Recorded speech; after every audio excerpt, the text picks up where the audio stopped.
Hello everyone, welcome to Auris Academy. My name is Kritikan and I'm your faculty of zoology. So हमने आपके लिए revision series चालू किया है बच्चा, एज यू ऑल नो। और सबसे पहले zoology की बात करें अगर हम, तो zoology में हमने बायोमोलिक्यूल्स रिवाइज करना शुरू किया है और अब तक हमने दो टॉपिक्स पढ़ लिए हैं, that is carbohydrate and lipids. और आज की क्लास में हम किसके बारे में बात करेंगे? As you can see that we are going to talk about nucleic acid, right? तो अगर मैं न्यूक्लिक एसिड, सीधा मुद्दे पे आते हैं, न्यूक्लिक एसिड की बात करूं, है ना? तो जब हमने सबसे पहली क्लास में सीखा था कि बायोमोलिक्यूल्स जो हैं उनके कितने कैटेगरीज हैं, तो हमने पढ़ा था दो कैटेगरीज हैं, माइक्रो एंड मैक्रो मॉलिक्यूल्स। और मैंने मैक्रो मॉलिक्यूल्स को बोला था कि they are large sized biomolecules, और लार्ज साइज थे इसलिए उस एक्सपेरिमेंट में जब हम छान रहे थे टिश्यू का वो स्लरी बनाकर, तो वो कहाँ रह जा रहा था? ऊपर रिटेंटेट में, एसिड इनसॉल्युबल पूल में। तो जितने भी मैक्रो मॉलिक्यूल्स हैं वो रिटेंटेट में पाए जा रहे थे, और मैक्रोमोलिक्यूल्स लार्ज साइज्ड है। और मैंने बोला था जितने भी पॉलीमेरिक सब्सटेंसेस हैं बायोमोलिक्यूल में, polymers, for example polymer of amino acid which is polypeptide which is protein, polymer of sugar which is a polysaccharide, पढ़ा था हमने। और आज हम बात करेंगे न्यूक्लिक एसिड की, which is nothing but a polymer of nucleotide. Nucleotide को जोड़ जोड़ कर we are going to form polynucleotide which is nothing but nucleic acid. Nucleic acid which is a DNA and RNA, आप जानते हैं इसके बारे में।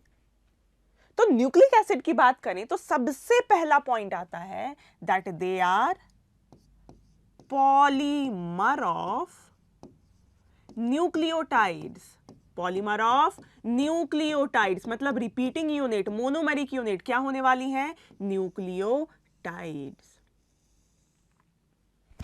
ठीक है क्या? और चूंकि ये पॉलीमेरिक सब्सटेंस है बच्चा, इसलिए हम बोलेंगे that they would be present in कौन सा पूल? एसिड सॉल्युबल या इनसॉल्युबल? तो हम बोलेंगे it is present in acid insoluble pool. Acid insoluble pool बोलिए, एसिड इनसॉल्युबल फ्रैक्शन बोलिए, एक ही बात है। रिटेंटेट बोलिए, एक ही बात है। ठीक? तो nucleic acid polymer of nucleotide, repeating unit nucleotide है। तो सबसे पहले आज की वीडियो में हम जानेंगे कि न्यूक्लियोटाइड आखिर क्या होता है। ठीक? तो बात करते हैं सबसे पहले हम न्यूक्लियोटाइड के बारे में। न्यूक्लियोटाइड सबसे छोटी इकाई न्यूक्लिक एसिड की। अगर उस न्यूक्लियोटाइड को आप गौर से देखेंगे तो ये न्यूक्लियोटाइड दो चीजों से मिलकर बना है, और वो दो कंपोनेंट्स हैं। सबसे पहला कंपोनेंट इज न्यूक्लियोसाइड। किस किस से मिलकर बना है? न्यूक्लियोसाइड।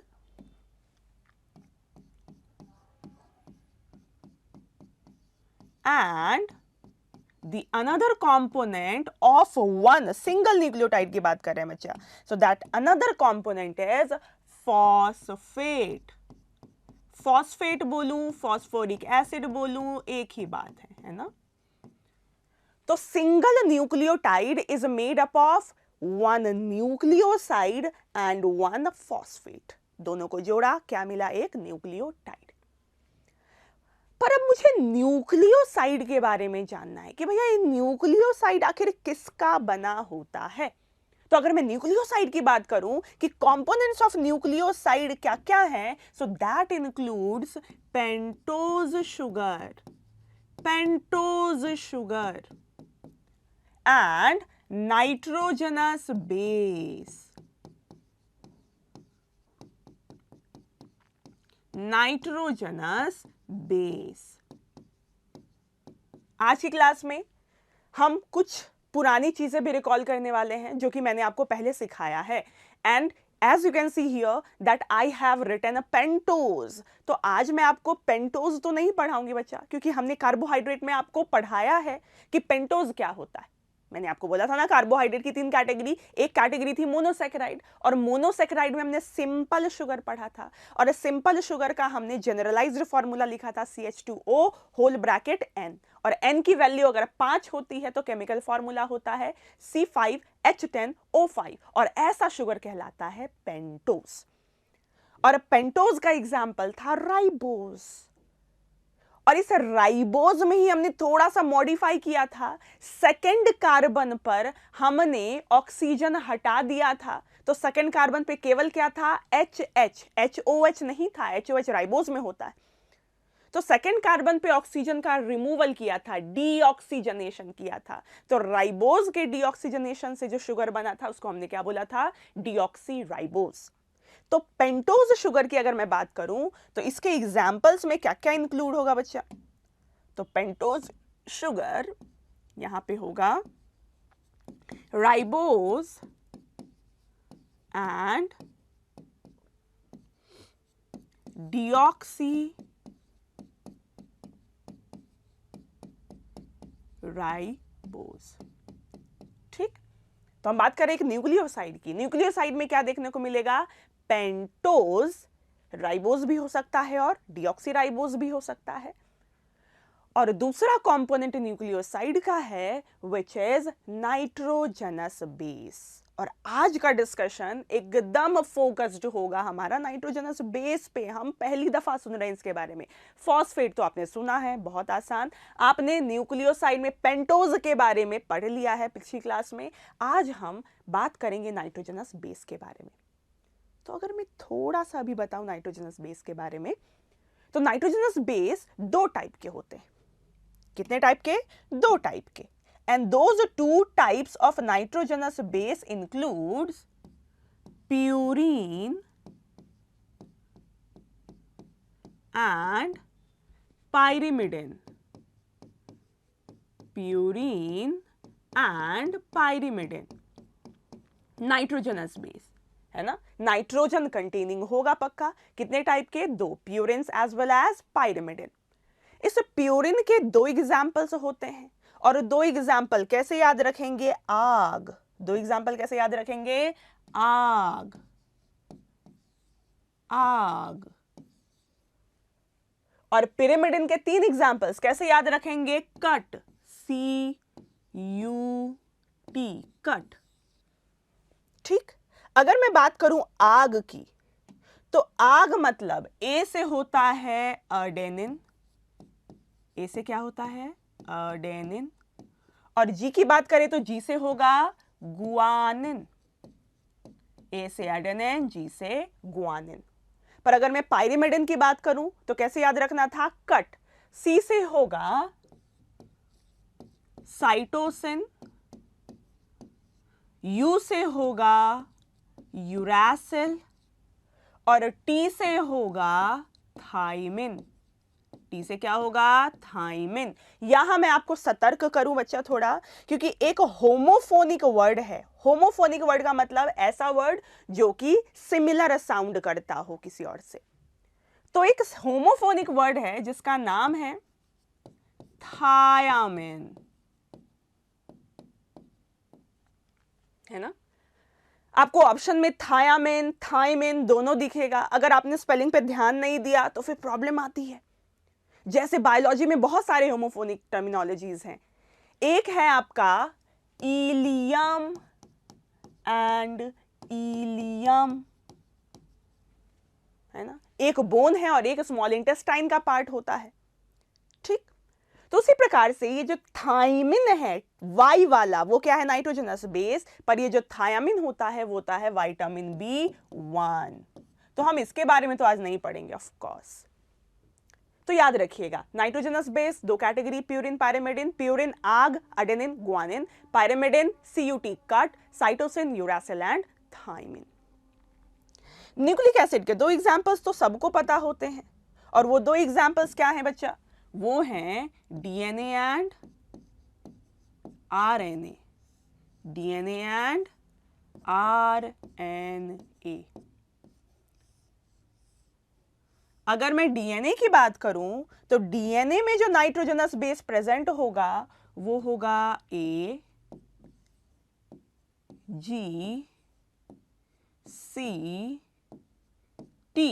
AGCT। और अगर मैं RNA की बात करूं तो RNA में ये तीनों मौजूद होगा। कौन कौन? A, G और C, मतलब AGC दोनों में कॉमन है। डिफरेंस क्या है? यहां पर T की जगह क्या होगा? U। तो डिफरेंस केवल T और U का है DNA और RNA में, नाइट्रोजनस बेस के रिस्पेक्ट में। ठीक, तो DNA मैंने बोला कि नाइट्रोजनस बेस AGCT और RNA में AGCU, ये नाइट्रोजनस बेस के बारे में। अगर मैं पेंटोज की बात करूं तो जो DNA में है वो क्या है? डीऑक्सीराइबोज, मतलब deoxyribose is present in DNA। पर अगर मैं राइबोज की बात करूं तो it is present in RNA, इसलिए तो नाम है राइबो न्यूक्लिक एसिड। राइबो मतलब राइबोज से मिलके बना है। डीऑक्सी राइबो न्यूक्लिक एसिड मतलब डीऑक्सी राइबोज से मिलके बना है। ठीक, तो अगर मैं बात करूं कि भैया हमारे पास क्या था? हमारे पास था एक पेंटोज। हमने इस पेंटोज को जोड़ा किससे? नाइट्रोजनस बेस से। किससे जोड़ा? नाइट्रोजनस बेस से। तो अब इसको हम क्या बोलेंगे? जब हम पेंटोज शुगर को नाइट्रोजनस बेस से जोड़ देंगे तो हम इस कॉम्बिनेशन को क्या बोलेंगे? इसको हम बोलेंगे न्यूक्लियोसाइड।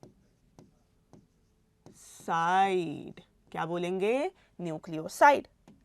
पर अब इस न्यूक्लियोसाइड में मैं क्या जोड़ दूं बच्चा? इस न्यूक्लियोसाइड में मैं जोड़ दूं क्या? फॉस्फेट। क्या जोड़ दूं? फॉस्फेट, फॉस्फोरिक एसिड या फॉस्फेट। तो अब जो हमारा रिजल्टेंट कंपोनेंट है वो क्या कहलाएगा? एक न्यूक्लियोटाइड। ये न्यूक्लियोटाइड या तो राइबो न्यूक्लियोटाइड हो सकता है। क्या हो सकता है? Ribo nucleotide, ribo nucleotide. या नहीं तो ये क्या हो सकता है? Deoxy ribo nucleotide, deoxy ribo nucleotide. अगर मैंने राइबो न्यूक्लियोटाइड को जोड़ जोड़ के एक चेन बना दी, माला बना दी, तो हम बोलेंगे polymer of ribo nucleotide which is nothing but ribo nucleic acid, मतलब RNA। तो ribo nucleotide it would polymerize, ribonucleotide would polymerize to form what? Polymerize to form nothing but RNA। पर वहीं मैं डीऑक्सीराइबोन्यूक्लियोटाइड की बात करूं तो it would polymerize to form DNA। क्या इतनी बात क्लियर है? चलिए, तो मैंने बोला था कि हम आज की क्लास में नाइट्रोजनस बेस के बारे में डिटेल में पढ़ने वाले हैं, है ना? तो नाइट्रोजनस बेस जिसकी दो कैटेगरी मैंने आपको बताई, कौन कौन? Purine as well as pyrimidine, right? देखिए जरा, ये मैंने बनाया है प्यूरिन, एडेनिन एंड गुआनिन, और ये मैंने बनाया है पाइरिमिडिन, साइटोसिन, यूरासिल एंड थाइमिन। देख के डर गए क्या बच्चा? ये स्ट्रक्चर थोड़ा कॉम्प्लेक्स लग रहा है क्या आपको? है ना? तो बायोमॉलिक्यूल में बच्चे बहुत ज्यादा घबराते हैं स्ट्रक्चर देख देख के, है ना? स्ट्रक्चर फोबिया होता है बच्चों को। इसलिए होता है क्योंकि आप सब्सटैंशियली चीजें प्रैक्टिस नहीं करते हैं। मैं बार बार बोल रही हूँ कि बायोमॉलिक्यूल में पेन उठाइए, स्ट्रक्चर प्रैक्टिस करिए आप, है ना? ग्लूकोज बनाना सिखाया था, कितनी दफा बनाया आपने ग्लूकोज? कम से कम 5 से 6 बार। एक बार आप देख के बनाइए कि जो भी कॉन्सेप्ट आपने पढ़ा है, जो भी ट्रिक्स पढ़ी है कि ग्लूकोज कैसे बनाते हैं, एक बार उसको देख देख के बनाइए। दूसरी बार आपको उतना देखने की जरूरत नहीं पड़ेगी। तीसरी बार आप खुद से बनाइए, गलत या सही। चौथी बार आप सही बनाने लगेंगे। जब सही बनाना चालू होगा तो उसको और प्रैक्टिस करिए 2-3 बार। तो the more you practice the better you gate at it. तो चूंकि आप इसके साथ जो भी चैप्टर आपको परेशान करे ना, बहुत सारे ऐसे टॉपिक्स हैं, जैसे एनिमल किंगडम की बात कर लूँ, है ना, बहुत डरते हैं बच्चे, तो जो भी चैप्टर्स आपको परेशान करे उस चैप्टर के साथ थोड़ा टाइम स्पेंड करिए, थोड़ा भाव दीजिए उसको। अगर आप टाइम स्पेंड करेंगे तो you are going to practice it more, and the more you practice the better you get, right. तो ये pyramid and प्यूरिन, ये सब देख के आप थोड़ा परेशान हो रहे हैं, पर परेशान होने की बिल्कुल भी आवश्यकता नहीं है, क्योंकि आज मैं आपको ये स्ट्रक्चर्स बनाना सिखाऊंगी। ठीक, एकदम आज की क्लास में ही याद हो जाएगा, फिर आपको बस केवल प्रैक्टिस करने की जरूरत है। और ये स्ट्रक्चर्स मैं इसलिए बना रही हूँ ना बच्चा, क्योंकि ये डीएनए के स्ट्रक्चर में ये आते हैं, और यहाँ नहीं तो कम से कम जब आप 12th में मॉलिक्यूलर बेसिस ऑफ इनहेरिटेंस पढ़ते हैं तो वहां पे ये नाइट्रोजनस बेस का स्ट्रक्चर आता है। तो थोड़ी सी नींव हम यहीं दे देते हैं। चलिए जी, तो हमारे पास जो नाइट्रोजनस बेस है उसकी कैटेगरी कितनी थी? 2। कौन कौन? Purine and pyrimidine. Purine and pyrimidine. ठीक, याद रखिएगा कि नाम बड़े पर दर्शन छोटे। जिसका नाम बड़ा है उसका स्ट्रक्चर छोटा होगा, जिसका नाम छोटा है उसका स्ट्रक्चर बड़ा होगा। यह बात याद रहेगी। उल्टा जा रहा है, नाम छोटा है पर स्ट्रक्चर बड़ा होगा। अब किस स्ट्रक्चर की बात कर रहे हैं? तो जो हमारा प्यूरिन और पाइरिमिडिन होता है ना बच्चा, ये बेसिकली साइक्लिकल स्ट्रक्चर होता है।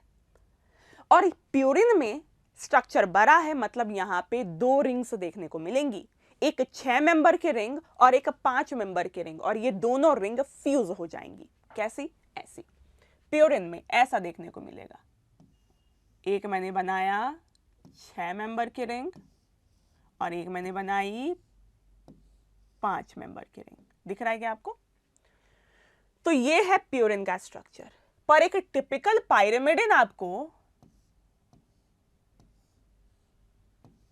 ऐसा दिखने वाला है, 6 मेंबर का। तो नाम बड़े प्रदर्शन छोटे। ठीक, तो यहां पे 2 मेंबर्स, 2 रिंग्स फ्यूज्ड हैं और यहां केवल एक ही रिंग है। वहां एक 6 मेंबर की और एक 5 मेंबर की रिंग है। ठीक, चलिए पहली बात तो तय। दूसरी बात जो आपको याद रखनी है वो ये कि यहां पे मैंने कुछ नहीं लिखा है, मतलब आप समझ रहे हैं कि हर जगह क्या होना चाहिए? Carbon carbon carbon. पर नाइट्रोजनस बेस में ये जो रिंग स्ट्रक्चर है, इसमें कार्बन के अलावा एक दूसरा एलिमेंट भी है जिसका नाम है नाइट्रोजन। इसलिए तो क्या बोला था? Nitrogenous base. क्या बोला था? Nitrogenous base. मतलब नाइट्रोजन तो होगा, नाइट्रोजन तो होगा। तो ऐसा साइक्लिकल स्ट्रक्चर जो कि एक से ज्यादा टाइप के एलिमेंट से मिलके बना है कहलाता है हेटेरोसाइक्लिक। मतलब नाइट्रोजनस बेस कैसा कंपाउंड है? हेटेरोसाइक्लिक। लिखते जा रही हूं, कैसा कंपाउंड है? हेटेरोसाइक्लिक। नाइट्रोजनस बेस कैसा कंपाउंड है? हेटेरोसाइक्लिक। मतलब कार्बन के साथ साथ नाइट्रोजन भी मौजूद है। 2 बातें हमने सीख ली। पहले तो रिंग बनाएंगे, एक में 2 रिंग फ्यूज, एक में 1 रिंग, और फिर हम नाइट्रोजन की प्लेस पोजीशन को यहां पर दिखाएंगे कि यहां पे 2 नाइट्रोजन और यहां पर ऐसे नाइट्रोजन प्लेस किया। यहां तक बात क्लियर? अब ये जो साइक्लिकल स्ट्रक्चर है इसमें होते हैं डबल बॉन्ड्स और साथ साथ रेजोनेंस है। इसकी वजह से ये एरोमेटिक होता है। ये पूरा कॉन्सेप्ट आप पढ़ेंगे केमिस्ट्री में। ठीक, तो जहां भी रेजोनेंस है, डबल बॉन्ड है, अल्टरनेट डबल बॉन्ड है, उसको अगर ज्यादा माथापच्ची ना करें और सीधा अगर मैं इस रिंग में दिखाना चाहूं तो केवल मैं क्या बना दूंगी? एक अंदर गोला। क्या बना दूंगी बच्चा जी? गोला। गोला बना दिया। ये गोला क्या रिप्रेजेंट करेगा? कि ये कंपाउंड कैसा है? एरोमेटिक। और यहीं से दूसरा पॉइंट क्लियर है कि जो हमारा नाइट्रोजनस बेस होगा वो कैसा होगा? एरोमेटिक। तो nitrogenous bases are heterocyclic, nitrogen containing aromatic compounds. Clear? तो एक टिपिकल प्यूरिन ऐसा दिखेगा, एक टिपिकल pyrimidine ऐसा दिखेगा। मतलब ये स्ट्रक्चर CUT में कॉमन, ये स्ट्रक्चर AG में कॉमन। ठीक, अब अगला स्टेप है कि इसकी नंबरिंग कैसे की जाए, है ना? नंबरिंग कैसे की जाए? याद रखिएगा, नंबरिंग अगर यहां 2 रिंग है तो जो बड़ी रिंग है उसमें नंबरिंग पहले चालू होगी। ठीक, इसके पास तो कोई दूसरा ऑप्शन ही नहीं है, यहीं से नंबरिंग चालू। अब नंबरिंग जो हम करेंगे बच्चा, याद रखिएगा, नाइट्रोजन से शुरू होगी। नंबरिंग कहां से शुरू होगी? नाइट्रोजन से। अब आप बोलेंगे मैडम बड़े रिंग में पहले नंबरिंग करनी है और 2 नाइट्रोजन है, तो किस नाइट्रोजन से शुरू करें? तो यहां ट्रिक रखिएगा कि यहां पे जो बड़ी रिंग है वो छोटी रिंग को देखेगी और बोलेगी कि मैं तुम्हारी डायरेक्शन में नहीं जाऊंगी, मैं इधर जाऊंगी। और ये छोटी रिंग बोलेगी कि भैया तुम मुझसे दूर जा रही हो तो मैं तुम्हें क्यों भाव दूं, मैं ऑपोजिट डायरेक्शन में जाऊंगा। मतलब ये इधर जाएगा और ये इधर जाएगा। ठीक, तो नंबरिंग कैसे करेंगे? नंबरिंग करेंगे यहां से शुरू बच्चा, 1 2 3 4 5 एंड 6, और ये इस डायरेक्शन में जाएगा तो यहां 7 8 9। Is that clear? As easy as that. पर अगर मैं पायरिमिडिन की नंबरिंग करूं तो ये बोलेगा भैया मेरे पास तो अब कोई 5 मेंबर की रिंग है ही नहीं कि मैं किससे दूर भागूं, तो चलो सीधी डायरेक्शन में ही चलते हैं, क्लॉकवाइज ही चलते हैं। तो आप नंबरिंग कैसे करेंगे? Clockwise, 1 2 3 4 5 and 6। Is that clear? तो ये हो गई प्यूरिन और पायरिमिडिन का स्ट्रक्चर और उसकी नंबरिंग। अब मैं आपको बताती हूं कि एडेनिन और गुआनिन कैसा दिखता है। तो मैं ये स्ट्रक्चर्स और एक बार बना दूं।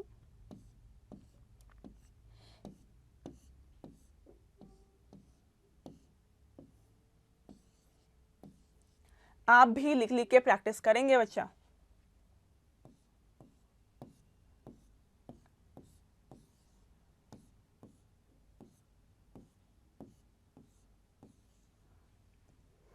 चलिए फिर अब हम नाइट्रोजन को थोड़ा प्लेस कर देते हैं। कहाँ है नाइट्रोजन? यहां पर, यहां पर, यहां पर, यहां पर। नाइट्रोजन यहां पर, यहां पर। ठीक, चलिए हम किसका किसका स्ट्रक्चर बनाने वाले हैं? तो हम बनाने वाले हैं एडेनिन, हम बनाने वाले हैं गुआनिन, हम बनाने वाले हैं cytosine, uracil and thymine, Y वाला है ना, थाइमिन। चल सबसे पहले प्यूरिन बनाना सीखते हैं ना। तो एडेनिन और गुआनिन है ना, टिपिकल प्यूरिन ऐसा ही दिख रहा है। याद रखिएगा एडेनिन में माथे पे आपको चिपकाना है अमीनो ग्रुप। क्या चिपकाना है? Amino group. तो यहां पे आप क्या दे देंगे? NH2, और बन के तैयार है आपका एडेनिन। माथे पे क्या चिपकाना है? NH2। क्या बन के तैयार है? एडेनिन। पर गुआनिन है ना, गुआनिन अलग ही टैश में है भैया, है ना। ये बोलेगा माथे पे मुझे NH2 नहीं बिठाना, माथे पे रखना है किसको? डबल बॉन्ड O को, कीटो ग्रुप को। माथे पे किसको रखा? कीटो ग्रुप को। फिर एडेनिन को देखा तो बोला कि भैया एडेनिन के पास NH2 भी है, ऐसा कैसे चलेगा? तो मुझे भी NH2 चाहिए, पर माथे पे इसने किसको बिठा लिया? डबल बॉन्ड O को। तो वहां NH2 को तो नहीं बिठा सकता, तो NH2 को कहां प्लेस कर देगा? यहां पर। कहां प्लेस कर देगा? यहां पर। और ये बन के तैयार है आपका गुआनिन। Is that clear? तो प्यूरिन में माथे पे NH2, प्यूरिन में एडेनिन में माथे पे NH2, और अगर मैं गुआनिन की बात करूं तो माथे पे डबल बॉन्ड O पर 2 नाइट्रोजन के बीच में NH2। क्लियर है इतनी बात? बस यही है स्ट्रक्चर आपका। अब आते हैं बच्चा पायरिमिडिन पे। तो पायरिमिडिन में हमें साइटोसिन, यूरासिल, थाइमिन बनाना है। याद रखिएगा पायरिमिडिन ऑक्सीजन का भूखा है। क्या है? ऑक्सीजन का भूखा। तो इसको ऑक्सीजन खिला दो। कहां खिलाओगे? यहां पर। ठीक, अब ये जो साइटोसिन है ना, साइटोसिन को कॉपी करनी है इसकी, तो देखेगा कि इसके पास अमाइनो ग्रुप है, NH2 ग्रुप है, तो ये बोलेगा मुझे भी NH2 ग्रुप दो। तो NH2 ग्रुप कहां बिठा लेगा? बिल्कुल माथे पे। तो ये बन के तैयार है आपका साइटोसिन। पर जो यूरासिल और थायमिन है ये ऑक्सीजन का और भूखा है, तो ऑक्सीजन और खिलाइए। जबरदस्त, खिला दिया जी। अब यूरासिल और थायमिन बिल्कुल भाई भाई लग रहे हैं, एकदम सिमिलर दिख रहे हैं, पर अलग कंपाउंड है तो पक्का स्ट्रक्चरल डिफरेंस तो होगा ही। तो याद रखिएगा जो हमारा थायमिन है ना, थायमिन का एक दूसरा नाम है 5-मिथाइल यूरासिल। क्या बोलते हैं? 5-मिथाइल यूरासिल। मतलब यूरासिल में पांचवा मतलब ये पोजीशन है ना बच्चा, तो 5वें कार्बन पर क्या दे दो? मिथाइल। तो यहां पे मैं क्या ऐड कर दूंगी? Methyl group. तो क्या बन के तैयार है? थायमिन। तो this structure, the making of this structure is as simple as that. कुछ भी भारी भड़कम नहीं है बच्चे, बेवजह डरते हैं स्ट्रक्चर बनाने से। तो हमने क्या किया? हमने सबसे पहले किया कि भैया प्यूरिन और पिरिमिडिन कैसा दिखता है, तो जिसका नाम छोटा उसका स्ट्रक्चर बड़ा। एक 6 मेंबर एक 5 मेंबर की रिंग फ्यूज कर दी, एरोमेटिक है, बीच में गोला डाल दिया, नाइट्रोजन है तो हमने नाइट्रोजन प्लेस कर दिया, इसलिए इसको हेटेरोसाइक्लिक कंपाउंड बोला। और फिर हमने इसकी नंबरिंग करी, तो मैंने बोला कि नंबरिंग बड़े रिंग की पहले करो, और नंबरिंग हमेशा नाइट्रोजन से शुरू होगी। और नाइट्रोजन से कैसे शुरू होगी? तो ये ऑपोजिट और ये ऑपोजिट, दोनों ऑपोजिट डायरेक्शन में जा रहे हैं, तो यहां पे नंबरिंग ऐसे शुरू की और यहां पर ऐसे गए नंबरिंग करने। ठीक, बाकी इसमें ये अकेला है तो सीधे रास्ते पे जाएगा, तो नंबरिंग कहां से शुरू करी? ऐसे क्लॉकवाइज डायरेक्शन में। ठीक, फिर एडेनिन और ग्वानिन में क्या फर्क है? तो एडेनिन के माथे पे NH2 और ग्वानिन के माथे पे डबल बॉन्ड हो, पर NH2 कहां जाएगा? 2 N के बीच में। ठीक, जैसा कि आप देख सकते हैं। पर अगर मैं पायरिमिडिन की बात करूं तो पायरिमिडिन में हमने एक रिंग बनाई और हमने बोला कि ऑक्सीजन का भूखा है तो ऑक्सीजन खिला दो। पर ये जो साइटोसिन है इसको इसकी नकल करनी है, तो माथे पे क्या डाल दो? NH2। यूरासिल और थायमिन बिल्कुल सिमिलर दिख रहे हैं, पर डिफरेंस इतना है कि थायमिन के 5th पोजीशन पे क्या है? मिथाइल, क्योंकि हम थायमिन को क्या बोलते हैं? 5-मिथाइल यूरासिल। ठीक है क्या? चलिए जी, तो इतना आपने सीख लिया है ना। अब आप जब स्ट्रक्चर सीख लेंगे तो अपने फ्रेंड के सामने फ्लेक्स कर सकते हैं कि देख भैया मुझे तो स्ट्रक्चर आता है, एकदम अच्छे से आता है। आपका दोस्त अगर बोल दे आपको कि इतना क्या, इतना तो मुझे भी आता है, इसमें क्या बड़ी बात होगी, स्ट्रक्चर बनाना तो मुझे भी आता है, तो उसके मुंह पे आप IUPAC नेम फेंक के मारना। कैसे? देखिए जरा, ये प्यूरिन है और प्यूरिन में यहां पर 6th पोजीशन पे अमीनो ग्रुप है, तो क्या बोल सकती हूं मैं इसको? 6 अमीनो प्यूरिन। मतलब एडेनिन का दूसरा नाम, नामकरण कर रहे हैं बच्चा, एडेनिन का दूसरा नाम would be what? 6 amino purine. Clear? अगर मैं ग्वानिन की बात करूं तो ग्वानिन में देखिए जरा, ये 6th पोजीशन है ना बच्चा, और ये क्या है? 2nd पोजीशन है, तो क्या बोलेंगे ग्वानिन को? 2 अमीनो 6 ऑक्सी प्यूरिन बोल सकते हैं, डबल बॉन्ड को ऑक्सी बोलते हैं। तो 2 अमीनो 6 ऑक्सी प्यूरिन, कौन? ग्वानिन। साइटोसिन का नाम बताइए, क्या बोलेंगे? 4 पे अमीनो है और 2 पे क्या है? ऑक्सी ग्रुप, क्या बोल देंगे? 4 अमीनो 2 ऑक्सी पायरिमिडिन। कितना आसान है, अगर स्ट्रक्चर पता है तो सारी समस्या हल हो गई।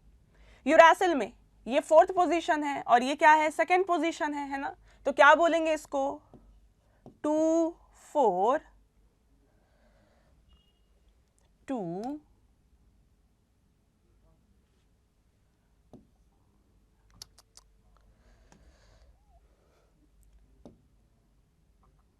यूरासिल था ना, ये यूरासिल का दूसरा नाम क्या हो जाएगा? 2 4 डाईऑक्सी पायरिमिडिन।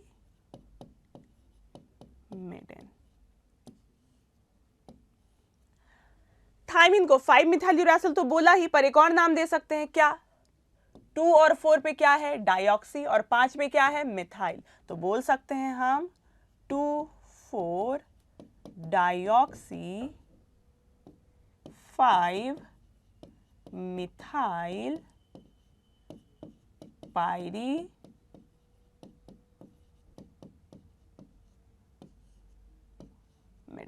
चलिए जी, तो स्ट्रक्चर बनाना मैंने आपको सिखाया, नामकरण कैसे करते हैं ये मैंने आपको सिखाया। आप अपने एंड से इस स्ट्रक्चर को जितना ज्यादा प्रैक्टिस करेंगे द बेटर इट इज। ठीक, और एक चीज यहां से ना भूलें, प्यूरिन में 9th नाइट्रोजन याद रखिए। प्यूरिन में कौन सा? 9th nitrogen. और पायरिमिडिन में 1st नाइट्रोजन याद रखिएगा, थोड़ा दिमाग में रखिएगा। ठीक, क्योंकि आगे इसका एप्लीकेशन है, काम आने वाला है। चलिए जी, थोड़ा सा रिवाइंड करें। तो प्यूरिन, आर्डेनिन कुछ ऐसा ही दिख रहा था बच्चा, है ना। ग्वानिन मैंने ऐसा ही बनाया था, है ना। पिरिमिडिन की बात करें, साइटोसिन, यूरासिल एंड थाइमिन, ऐसा दिख रहा है। क्लियर? चलिए, तो अब I hope that the structure making is clear to you all. Now we are going to talk about the next aspect and that is, हमने बोला था ना एक न्यूक्लियोटाइड बना है किससे? न्यूक्लियोसाइड एंड फॉस्फेट से। और न्यूक्लियोसाइड में होता है पेंटोज शुगर, आरएनए में राइबोज, डीएनए में deoxyribose, as well as nucleoside में पेंटोज के अलावा क्या होता है? Nitrogenous base. तो राइबोज तो हमने पढ़ लिया, डीऑक्सीराइबोज पढ़ लिया, मतलब पेंटोज हमने पढ़ा हुआ है कार्बोहाइड्रेट में। हमने आज की क्लास में नाइट्रोजनस बेस के बारे में भी पढ़ लिया है कि नहीं, है ना। तो हमारा न्यूक्लियोसाइड का कंपोनेंट क्लियर है, और फॉस्फेट में ज्यादा माथापच्ची करने की जरूरत ही नहीं है, बहुत आसान सा फॉस्फोरिक एसिड का स्ट्रक्चर है, आगे देखेंगे। तो अब बात करते हैं कि जो हमारा पेंटोज है और जो नाइट्रोजनस बेस है, इन दोनों को जोड़कर एक न्यूक्लियोसाइड कैसे बनाएंगे। तो पेंटोज लिया, नाइट्रोजनस बेस लिया, फेविकॉल लगाया और चिपका दिया, बात खत्म, है ना। ऐसा ही होता है क्या? नहीं जी, अगर हमें इनको जोड़ना है तो हमें बॉन्ड बनाना पड़ेगा। जैसे ग्लूकोज ग्लूकोज को जोड़ा था, बॉन्ड बनाया था क्या? That bond was glycosidic bond, O glycosidic bond बोल रहे थे, है ना। लिपिड बनाया था हमने, है ना, ग्लिसरॉल से फैटी एसिड जोड़ा था किस बॉन्ड के जरिए? एस्टर बॉन्ड के जरिए। ठीक वैसे ही अगर पेंटोज शुगर को नाइट्रोजनस बेस से जोड़ना होगा तो क्या बनना होगा? बॉन्ड।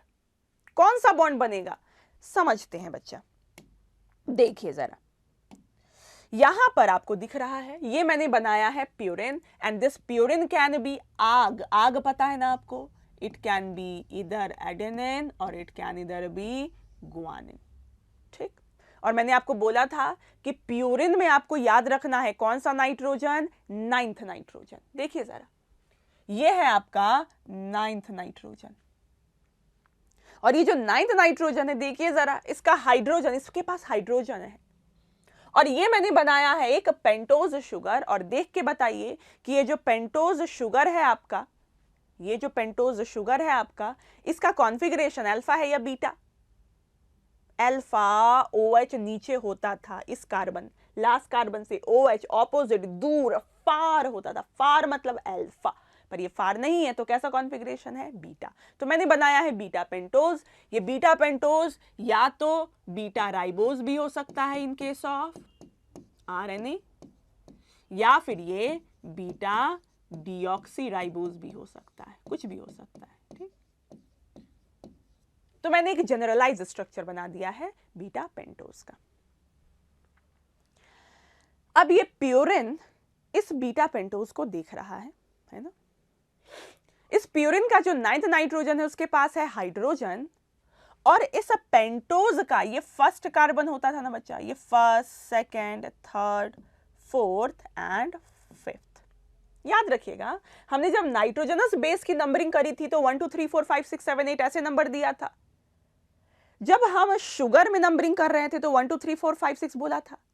यहां पर थोड़ा सा इस नंबरिंग को डिफरेंशिएट करने के लिए, है ना, क्योंकि आगे जब मैं बॉन्ड बनाऊंगी तो बॉन्ड का नाम दूंगी, तो थोड़ा सा डिफरेंशिएट करने के लिए शुगर में यहां पे 1 ना बोल के बोल देते हैं 1 prime, 2 prime, 3 prime, 4 prime, 5 prime.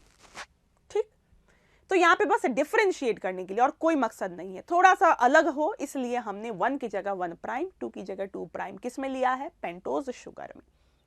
तो देखिए 1 प्राइम का कार्बन जो है उस पे OH चमक रहा है और इस प्यूरिन का जो 9th नाइट्रोजन है उसका H चमक रहा है। HOH जैसे ही दिखा मतलब वाटर बनने की कैपेसिटी है इसके पास, मतलब H और OH क्या होगा, बाहर निकलेगा।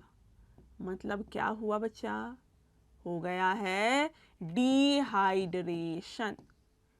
वाटर के रिमूवल को क्या बोलते हैं, डिहाइड्रेशन। और डिहाइड्रेशन जैसे ही हुआ, ये जो पहला कार्बन है और ये जो नाइट्रोजन है दोनों ने क्या बना लिया, बॉन्ड। तो आपको ये जो 9th नाइट्रोजन और ये 1' वाला कार्बन दिख रहा है उसने क्या बना लिया, बॉन्ड।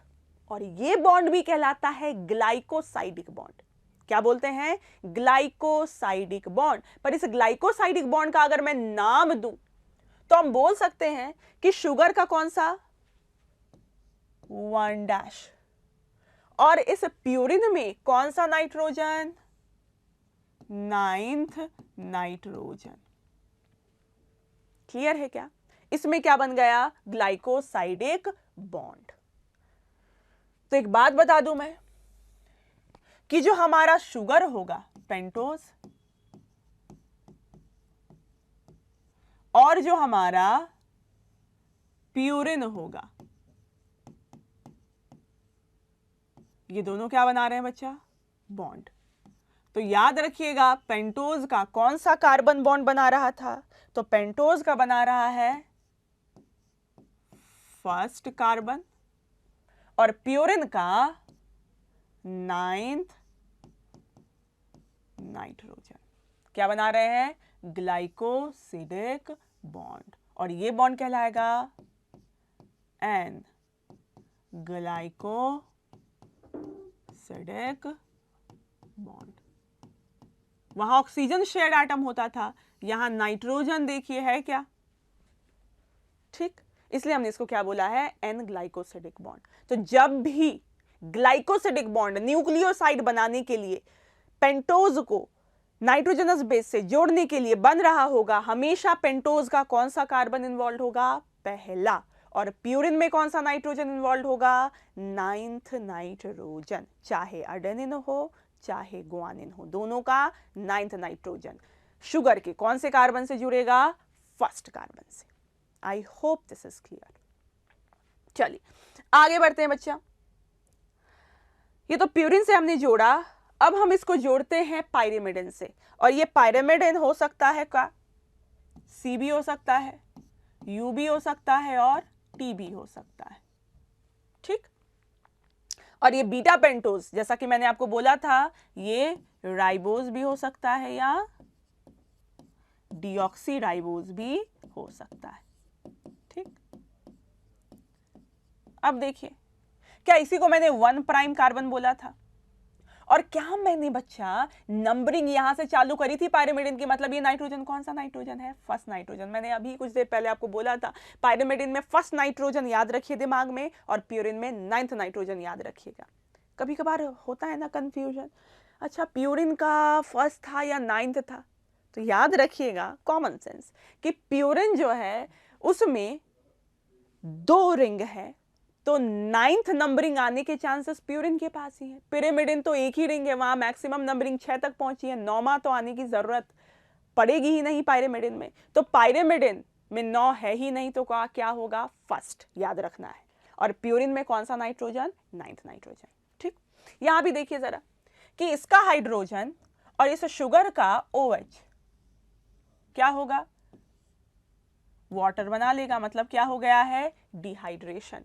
मतलब पेंटोज का अगेन यहां पर कौन सा, तो फर्स्ट कार्बन, और जो हमारा पाइरिमिडिन है उस पाइरिमिडिन का कौन सा नाइट्रोजन, तो हम बोलेंगे फर्स्ट नाइट्रोजन। क्या बना रहा है, एन ग्लाइकोसिडिक बॉन्ड। ठीक, तो ग्लाइकोसिडिक बॉन्ड नाइट्रोजनस बेस और पेंटोज के बीच बन रहा है।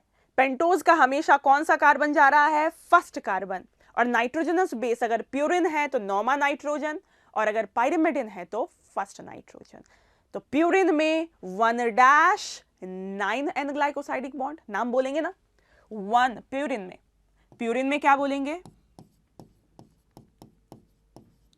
प्यूरिन की अगर मैं बात करूं तो प्यूरिन में 1-9 एन ग्लाइकोसाइडिक बॉन्ड है ना, शॉर्टकट लिख दिया एन ग्लाइकोसाइडिक बॉन्ड। और अगर मैं पाइरिमिडिन की बात करूं तो पाइरिमिडिन में क्या हो जाएगा? 1-1 एन ग्लाइकोसाइडिक बॉन्ड।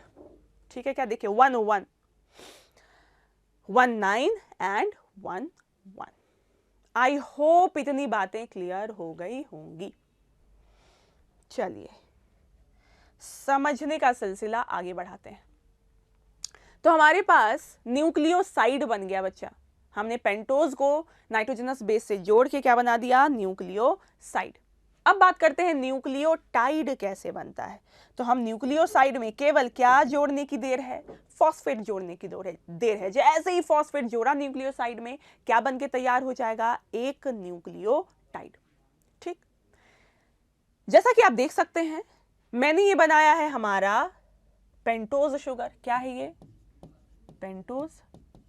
और पेंटोज का ये कौन सा कार्बन है? फर्स्ट कार्बन, जो कि प्यूरिन या पाइरिमिडिन से क्या बना रहा है? N glycosidic bond. प्यूरिन का बताइए फटाफट कौन सा नाइट्रोजन इन्वॉल्व होगा? 9th nitrogen. और अगर पाइरिमिडिन है तो कौन सा नाइट्रोजन? First nitrogen. क्या बना रहा है? इस बॉन्ड का नाम क्या है? Glycosidic bond. तो ये है हमारा पूरा स्ट्रक्चर, पूरा का पूरा क्या कहला रहा है? एक न्यूक्लियोसाइड। यहां देखिए मैंने क्या बनाया है? Phosphoric acid. अब ये जो फॉस्फोरिक एसिड है इसके पास OH है, पर ये जो पेंटोज है ये इसका 5th कार्बन है क्या? तो इस 5th कार्बन जो कि CH2OH, इसके पास भी OH है। तो जो फॉस्फेट का OH है और ये जो 5th कार्बन का OH है, दोनों एक दूसरे को देख रहा है, और जैसे ही देखेगा तो क्या बोलेगा? चलो भैया वाटर रिमूव करें, डिहाइड्रेशन करें। और क्या रिमूव हो जाएगा? H2O। मतलब यहां पे अगेन क्या हो रहा है? डिहाइड्रेशन। और जैसे ही H2 रिमूव होगा ये ऑक्सीजन इस कार्बन के साथ क्या हो जाएगा? शेयर्ड। मतलब फॉस्फेट कौन से कार्बन के साथ बॉन्ड बना रहा है? तो हम बोलेंगे 5 prime carbon of pentose of the nucleoside. इस न्यूक्लियोसाइड के पेंटोज के 5th कार्बन से फॉस्फेट क्या बना रहा है? बॉन्ड। और इस बॉन्ड का नाम क्या है? इस बॉन्ड का नाम एकदम साधारण सा बोलेंगे, इस बॉन्ड का नाम हम देंगे फॉस्फो एस्टर बॉन्ड। क्या बोलेंगे? Phospho ester bond. इस बॉन्ड का नाम क्या देंगे जिसमें हमारा पेंटोज नाइट्रोजनस बेस के साथ जुड़ा है? तो इस बॉन्ड का नाम है एन ग्लाइकोसिडिक बॉन्ड। चलिए, तो पेंटोज भैया है ना, हमारे नाइट्रोजनस बेस से भी जुड़ रहा है और हमारे फॉस्फेट से भी जुड़ रहा है। ठीक, नाइट्रोजनस बेस से किस कार्बन से जुड़ रहा है? पेंटोज। कौन से कार्बन की मदद से? First carbon. पेंटोज का फर्स्ट कार्बन नाइट्रोजनस बेस से जुड़ रहा है और पेंटोज का 5th कार्बन फॉस्फेट से जुड़ रहा है। तो एक न्यूक्लियोटाइड में 2 बॉन्ड देखने को मिलेगा आपको, N glycosidic bond as well as phospho ester bond. N glycosidic bond जो कि पेंटोज को नाइट्रोजनस बेस से जोड़ रहा है, as well as phosphoester bond जो कि पेंटोज को फॉस्फेट से जोड़ रहा है। और हमारा जो एक न्यूक्लियोटाइड है वो बन के तैयार है। अगर ये पेंटोज राइबोज होगा तो हम इस न्यूक्लियोटाइड को बोलेंगे राइबोन्यूक्लियोटाइड। अगर ये पेंटोज डिऑक्सीराइबोज होगा तो हम इसको बोलेंगे डिऑक्सीराइबोन्यूक्लियोटाइड। क्लियर? चलिए, तो यहां तक बातें आई होप क्लियर हो गई होंगी। चलिए तो थोड़ा सा इस टेबल पे गौर करते हैं, क्या बताना चाह रही हूं मैं इस टेबल के माध्यम से आपको। तो हमारे पास नाइट्रोजनस बेस आपको पता है, हमारे पास है purine and pyrimidine, adenine, guanine, cytosine, uracil and thymine. ये टेबल जैसे ही हम पढ़ लेंगे, इससे रिगार्डिंग कुछ क्वेश्चंस हैं जो कि हम करेंगे, क्या क्या क्वेश्चन पूछा जा सकता है इसके इर्द गिर्द। तो जो एडेनिन है हमारा, which is basically nothing but nitrogenous base, ये पूरा कॉलम हमारा क्या रिप्रेजेंट कर रहा है, नाइट्रोजनस बेस। अब आपको पता है, यहां ऊपर मैंने शायद आपको दिख नहीं रहा है, ये मैंने लिखा है न्यूक्लियोसाइड और ये है न्यूक्लियोटाइड। न्यूक्लियोसाइड कैसे बनेगा बच्चा, जब हम नाइट्रोजनस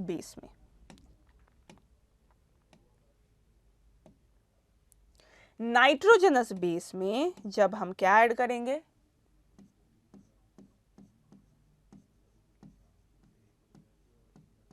हम ऐड करेंगे पेंटोज। ठीक, नाइट्रोजनस बेस में जब हम ऐड करेंगे पेंटोज तो क्या बन जाएगा हमारा, न्यूक्लियोसाइड। तो एडेनिन में जैसे ही पेंटोज ऐड होगा, अब एडेनिन कहलाएगा, एडेनिन में जैसे ही पेंटोज शुगर ऐड होगा कहलाएगा एडिनोसिन। तो एडिनोसिन क्या है, एक न्यूक्लियोसाइड। ठीक ठीक, वैसे ही गुआनिन में जैसे ही पेंटोज ऐड करोगे क्या बन जाएगा, गुआनोसिन। तो एडेनिन नाइट्रोजनस बेस है, पर एडिनोसिन क्या है उसका, न्यूक्लियोसाइड। गुआनिन क्या है, नाइट्रोजनस बेस, पर गुआनोसिन क्या है उसका, न्यूक्लियोसाइड। ठीक, अब इस एडिनोसिन में अगर मैंने फॉस्फेट जोड़ दिया तो क्या बन जाएगा, न्यूक्लियोटाइड। तो न्यूक्लियोटाइड मतलब लिख देती हूं यहां पर, न्यूक्लियोसाइड प्लस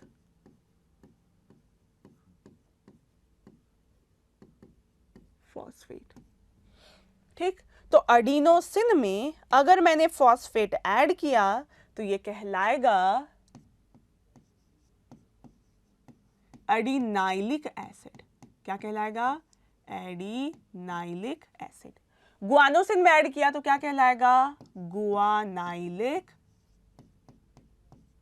एसिड। तो adenine nitrogenous base, adenosine nucleoside and adenylic acid is nucleotide. अच्छा, इसको लिखने का, न्यूक्लियोटाइड को लिखने का एक और तरीका हो सकता है। अगर मैंने एडिनोसिन में एक फॉस्फेट ऐड किया तो इसका नाम हम बोल सकते हैं एडिनोसिन मोनोफॉस्फेट। एडिनोसिन में कितना फॉस्फेट ऐड किया, एक, तो एडिनोसिन मोनोफॉस्फेट क्या है, न्यूक्लियोटाइड। तो ये हो सकता है एडिनोसिन मोनोफॉस्फेट। अगर मैंने दो फॉस्फेट ऐड कर दिया एडिनोसिन में तो क्या कहलाएगा, एडिनोसिन डाइफॉस्फेट। नाम सुना है, एडीपी। अगर मैंने 3 फॉस्फेट ऐड कर दिया तो क्या कहलाएगा, एडिनोसिन ट्राइफॉस्फेट, एटीपी। मतलब एएमपी, एडीपी, एटीपी ये सब क्या है, न्यूक्लियोटाइड है, बस number of phosphate that has been added varies. अगर एक फॉस्फेट ऐड किया, एएमपी एडिनोसिन मोनोफॉस्फेट, 2 किया एडिनोसिन डाइफॉस्फेट, 3 किया adenosine triphosphate, as easy as that. Likewise guanylic acid को भी हम दूसरे तरीके से लिख सकते हैं, guanosine monophosphate GMP, guanosine diphosphate GDP, guanosine triphosphate GTP. Clear है क्या। अब बात करते हैं बच्चा साइटोसिन की, है ना, पायरिमिडिन की बात करें तो अगर साइटोसिन में हमने पेंटोज ऐड कर दिया तो ये बन जाता है साइटिडेन, और साइटिडेन में अगर फॉस्फेट ऐड कर दिया तो बन जाएगा साइटिडाइलिक एसिड। यूरासिल, यूरासिल में अगर मैंने पेंटोज ऐड कर दिया तो ये बन जाएगा यूरिडेन, और इसमें फॉस्फेट ऐड कर दिया तो ये बन जाएगा यूरिडाइलिक एसिड। थाइमिन, थाइमिन में अगर पेंटोज ऐड कर दिया तो बन जाएगा थाइमीडेन, और ये कहलाएगा, अगर फॉस्फेट ऐड कर दिया तो थाइमीडाइलिक एसिड। इसको लिखने का और तरीका हो सकता है cytidine monophosphate, uridine monophosphate, thymidine monophosphate, एक फॉस्फेट ऐड किया, 2 किया तो डाइफॉस्फेट, 3 किया तो ट्राइफॉस्फेट, इस नाम के आगे लगा देना है आपको। क्लियर है क्या इतनी बातें? चलिए तो थोड़ा सा देखते हैं भैया एटीपी के बारे में, है ATP which is the energy currency of your body, है ना, एनर्जी करेंसी बेसिकली किसको बोल रहे हैं? एटीपी को। और एटीपी याद रखिएगा क्या है एटीपी? एटीपी है एक न्यूक्लियोटाइड। एटीपी क्या है? एक न्यूक्लियोटाइड। देखिए जरा, ये बनाया है मैंने राइबोस। क्या बनाया है? राइबोस। यहां दिख रहा है आपको अर्डेनिन। क्या दिख रहा है? अर्डेनिन। तो ये रहा आपका अर्डेनिन, ये रहा आपका राइबोस, और अर्डेनिन राइबोस से जुड़ा है किसके जरिए? एन ग्लाइकोसिडिक बॉन्ड के जरिए। और अर्डेनिन एक प्यूरिन है, तो प्यूरिन का कौन सा नाइट्रोजन? 9th नाइट्रोजन, याद रखिएगा। तो ये जुड़ा हुआ है, ठीक। ये तो है हमारा अर्डिनोसिन। अब अर्डिनोसिन में फॉस्फेट जोड़ेंगे तो ये कौन सा कार्बन होगा बच्चा? याद रखिएगा, है ना। तो हमारे पास राइबोज का, है ना, राइबोज के 5th कार्बन से हमारा जुड़ेगा कौन? फॉस्फेट। और फॉस्फेट, 3 फॉस्फेट जुड़ा तो हम क्या बोलेंगे? ट्राइफॉस्फेट। इस फॉस्फेट को बोलते हैं अल्फा, इसको बोलते हैं बीटा, और इसको बोलते हैं गामा फॉस्फेट। और ये जो बॉन्ड बना है, ये जो बॉन्ड दिख रहा है आपको, these are actually high energy bond. ये वाला बॉन्ड बहुत ज्यादा एनर्जी यील्ड करेगा। इस वाले बॉन्ड से भी एनर्जी निकलेगी, पर इसके मुकाबले यहां ये टूटने से एनर्जी थोड़ी ज्यादा निकलेगी, ठीक। इसलिए एटीपी का ब्रेक डाउन करेंगे तो बनता है एडीपी, और एक फॉस्फेट रिलीज हो जाता है, ठीक। चलिए जी, तो आपका जो एटीपी है याद रखिएगा, it is nothing but a nucleotide. किन चीजों से मिलकर बना है? अर्डेनिन, राइबोस एंड 3 फॉस्फेट, जो कि राइबोस के 5th कार्बन से जुड़े होंगे। 3 phosphate, alpha, beta and gamma. और ये जो बॉन्ड बन रहे हैं फॉस्फेट के बीच में, these are actually high energy bond, ठीक। इसलिए इसके टूटने से एनर्जी यील्ड होती है। एक सवाल मैं आपसे पूछती हूं कि आपने नाम तो सुना होगा कि जो हम न्यूक्लियोटाइड है ना, अगर मैंने, जैसे मैंने बोला था ना कि साइटोसिन है, फिर साइटिडिन है, और फिर हमारा आया साइटिडाइलिक एसिड। मैंने साइटोसिन बोला, साइटिडिन बोला, साइटिडाइलिक एसिड बोला। अगर मैं बोल दूं डीऑक्सीसाइटिडिन, डीऑक्सीसाइटिडाइलिक एसिड, मतलब जो भी नाम अभी हमने पढ़ा था उसके आगे डीऑक्सी लगा दिया, तो इसका मतलब है कि हमने क्या ऐड किया है? डीऑक्सीराइबोस। अगर कुछ नहीं बोला तो क्या ऐड किया? राइबोस। तो अगर आपसे क्वेश्चन आता है कि बताइए एटीपी डीएनए से ज्यादा सिमिलर है या आरएनए से, तो आपका आंसर क्या जाएगा? आरएनए से, क्योंकि एटीपी में हमने बोला अर्डिनोसिन, डीऑक्सी अर्डिनोसिन बोला क्या? नहीं, तो अर्डिनोसिन बोला, मतलब यहां पे शुगर इज क्या? राइबोस, जो कि आरएनए में होता है। इसलिए ATP is more similar to RNA than DNA, क्योंकि डीएनए में डीऑक्सीराइबोस है, एटीपी में क्या है? राइबोस। राइबोस याद रखिएगा। चलिए थोड़ा सा पढ़ते हैं। हमने अभी तक पढ़ लिया कि न्यूक्लियोसाइड कैसे बनता है, न्यूक्लियोसाइड से न्यूक्लियोटाइड कैसे बनता है। अब ये जो न्यूक्लियोटाइड है हमारा, है ना, इस न्यूक्लियोटाइड को ही तो जोड़ना है ना। न्यूक्लिक एसिड पढ़ने वाले हैं, तो इस न्यूक्लियोटाइड को ही जोड़ के हम एक चेन बनाएंगे, और जब चेन बनेगी तो इसी को बोलेंगे polymer of nucleotide, which is polynucleotide, which is nucleic acid. तो how these nucleotides are actually joined with each other, और जब भी ज्वाइनिंग करेंगे we have to make a bond. N glycosidic bond पढ़ा था हमने, फॉस्फोएस्टर बॉन्ड पढ़ लिया हमने। अब ये न्यूक्लियोटाइड आपस में किस बॉन्ड के जरिए जुड़े होते हैं? तो देखिए जरा, ये मैंने बनाया है एक न्यूक्लियोटाइड। ये क्या है हमारा? एक न्यूक्लियोटाइड। ये क्या है हमारा? दूसरा न्यूक्लियोटाइड। दिख रहा है आपको? अब देखिए, ये फर्स्ट कार्बन होता था, देख दो जरा, चल, ये फर्स्ट प्राइम कार्बन होता था, ये फिफ्थ प्राइम कार्बन होता था, ठीक, ये फर्स्ट प्राइम कार्बन और ये हमारा फिफ्थ प्राइम कार्बन। अब देखिए जरा, ये न्यूक्लियोटाइड नंबर 1, ये न्यूक्लियोटाइड नंबर 2, ये फर्स्ट प्राइम है, सेकेंड प्राइम, 3 प्राइम। इस 3 प्राइम, ये जो न्यूक्लियोटाइड है, इसका जो पेंटोज है, उसका जो थर्ड कार्बन है, उस पे क्या आपको OH दिख रहा है?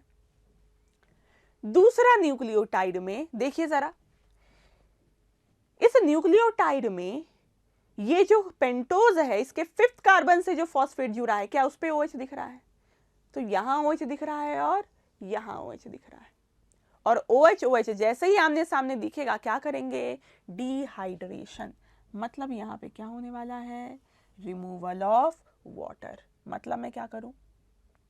मैंने किया ये OH और ये H रिमूव, और जैसे ही हटेगा क्या हो गई? डिहाइड्रेशन। मतलब जो ऑक्सीजन है वो फॉस्फेट और इस 3 प्राइम कार्बन के बीच क्या हो जाएगा? शेयर। ऑक्सीजन क्या हो गया है? शेयर। और इस बॉन्ड को हम बोलते हैं फॉस्फो डाई एस्टर बॉन्ड। तो आपसे अगर कोई पूछे कि न्यूक्लियोटाइड आपस में कैसे जुड़े होते हैं, तो वाया फॉस्फोडाइएस्टर बॉन्ड। ठीक, फॉस्फोडाइएस्टर क्यों बोला? क्योंकि फॉस्फेट के इधर भी एस्टर बॉन्ड, इधर भी एस्टर बॉन्ड है ना, दो, एक फॉस्फेट 2 एस्टर बॉन्ड बना रहा है ना। तो आपको फॉस्फोडाइएस्टर बॉन्ड एक न्यूक्लियोटाइड में देखने को नहीं मिलेगा, ये देखने को मिलेगा एक पॉलीन्यूक्लियोटाइड में, है ना। अकेला न्यूक्लियोटाइड अगर है तो उसमें केवल क्या है? Phosphoester bond. पर एक न्यूक्लियोटाइड की चेन में आपको फॉस्फोडाइएस्टर बॉन्ड देखने को मिलेगा, क्योंकि न्यूक्लियोटाइड आपस में किस बॉन्ड से जुड़े होते हैं? फॉस्फोडाइएस्टर। तो फॉस्फोडाइएस्टर बॉन्ड कहां देखने को मिलेगा? ये आपको देखने को मिलेगा सीनेन पॉली न्यूक्लियोटाइड, या मैं बोल सकती हूं न्यूक्लिक एसिड। ठीक है क्या? चल, तो फॉस्फोडाइएस्टर बॉन्ड किसके बीच बना? एक न्यूक्लियोटाइड के 3 प्राइम कार्बन ऑफ शुगर से और दूसरे न्यूक्लियोटाइड के 5 प्राइम के फॉस्फेट। एक न्यूक्लियोटाइड के शुगर के 3 प्राइम कार्बन और दूसरे न्यूक्लियोटाइड के 5 प्राइम कार्बन का फॉस्फेट के बीच क्या बना है हमारा? Phosphodiester bond. ठीक है क्या? चल, तो इतनी बातें क्लियर है।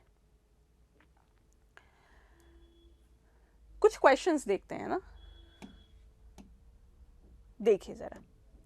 क्वेश्चन है, in a polynucleotide chain of DNA, a nitrogenous base is linked to the OH of। Nitrogenous base किससे लिंक्ड होता है बच्चा? तो नाइट्रोजनस बेस लिंक्ड होता है पेंटोज शुगर से। तो पेंटोज शुगर का कौन से कार्बन का OH? तो मैंने बोला था ना, चाहे वो प्यूरिन के साथ जुड़े चाहे पिरिमिडिन के साथ जुड़े, हमेशा पेंटोज शुगर का कौन सा कार्बन होगा? First prime carbon. तो आंसर क्या हो जाएगा? फर्स्ट। ठीक, चलिए, पूछा जा चुका है ये सवाल। और भी सवाल देखें जरा। Purines is found in purines which are found both in DNA and RNA। मतलब DNA और RNA में जो प्यूरिन कौन सा कॉमन है पाया जाता है? तो देखिए जरा, option adenine thymine, adenine thymine, thymine, thymine purine है क्या? नहीं, पायरिमिडिन है। एडेनिन एंड गुआनिन है क्या? दोनों ही प्यूरिन्स हैं। आंसर यही जाएगा। ठीक है क्या? चल, अब देखते हैं हम तीसरा सवाल। Choose the odd one out. Adenosine, cytosine, guanosine, थाइमिडिन। मुझे दिखने में, पढ़ने में ये सिमिलर लग रहा है, ये सिमिलर नहीं लग रहा है, तो मैंने आंसर ये टिक कर दिया। क्या मैंने सही किया? क्या ये आंसर जाएगा? तो जवाब है नहीं।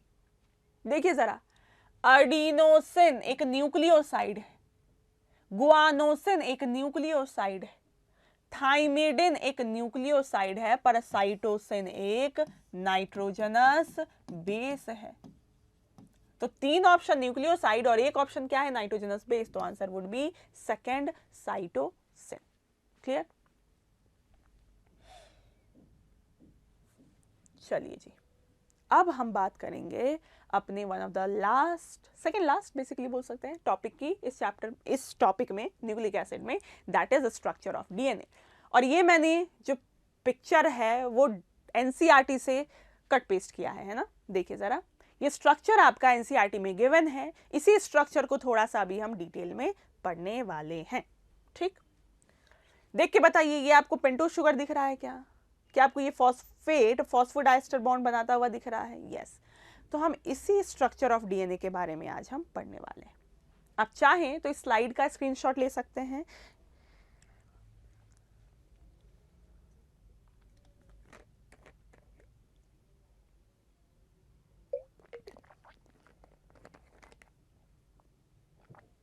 चलिए, तो स्ट्रक्चर ऑफ डीएनए आज हम पढ़ेंगे कि जब हमें पता चला कि जो डीएनए है वो हमारा जेनेटिक मटेरियल है, उसके बाद फिर क्यूरियोसिटी जगी कि भैया डीएनए दिखता कैसा है, what would be the structure. और ये डिसाइफर करने में, पता लगाने में बहुत वक्त लगा। बहुत लोगों का कंट्रीब्यूशन है इस स्ट्रक्चर ऑफ डीएनए को एक्चुअली पता लगाने में। पर फाइनली जिसका नाम हम पढ़ते हैं जिन साइंटिस्ट का, वो है वॉटसन एंड क्रिक।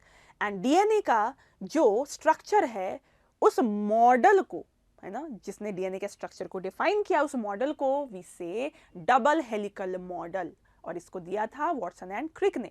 तो स्ट्रक्चर ऑफ डीएनए हम बोलेंगे डबल हेलिकल मॉडल से डिफाइन होता है, जो कि वॉटसन एंड क्रिक ने दिया था। क्या है डबल हेलिकल मॉडल, है ना? तो थोड़ा सा मैं आपको समझाती हूं, फिर वापस से स्लाइड पे जाएंगे। देखिए जरा, ये है हमारा शुगर। शुगर से हमने जोड़ा नाइट्रोजनस बेस, कौन से बॉन्ड से? N glycosidic bond. इस शुगर से मैंने जोड़ा फॉस्फेट, कौन से बॉन्ड के जरिए? Phosphoester bond. ठीक, शुगर का कौन सा कार्बन? 5th carbon. ये मैंने बनाया अपना दूसरा न्यूक्लियोटाइड। दिख रहा है आपको?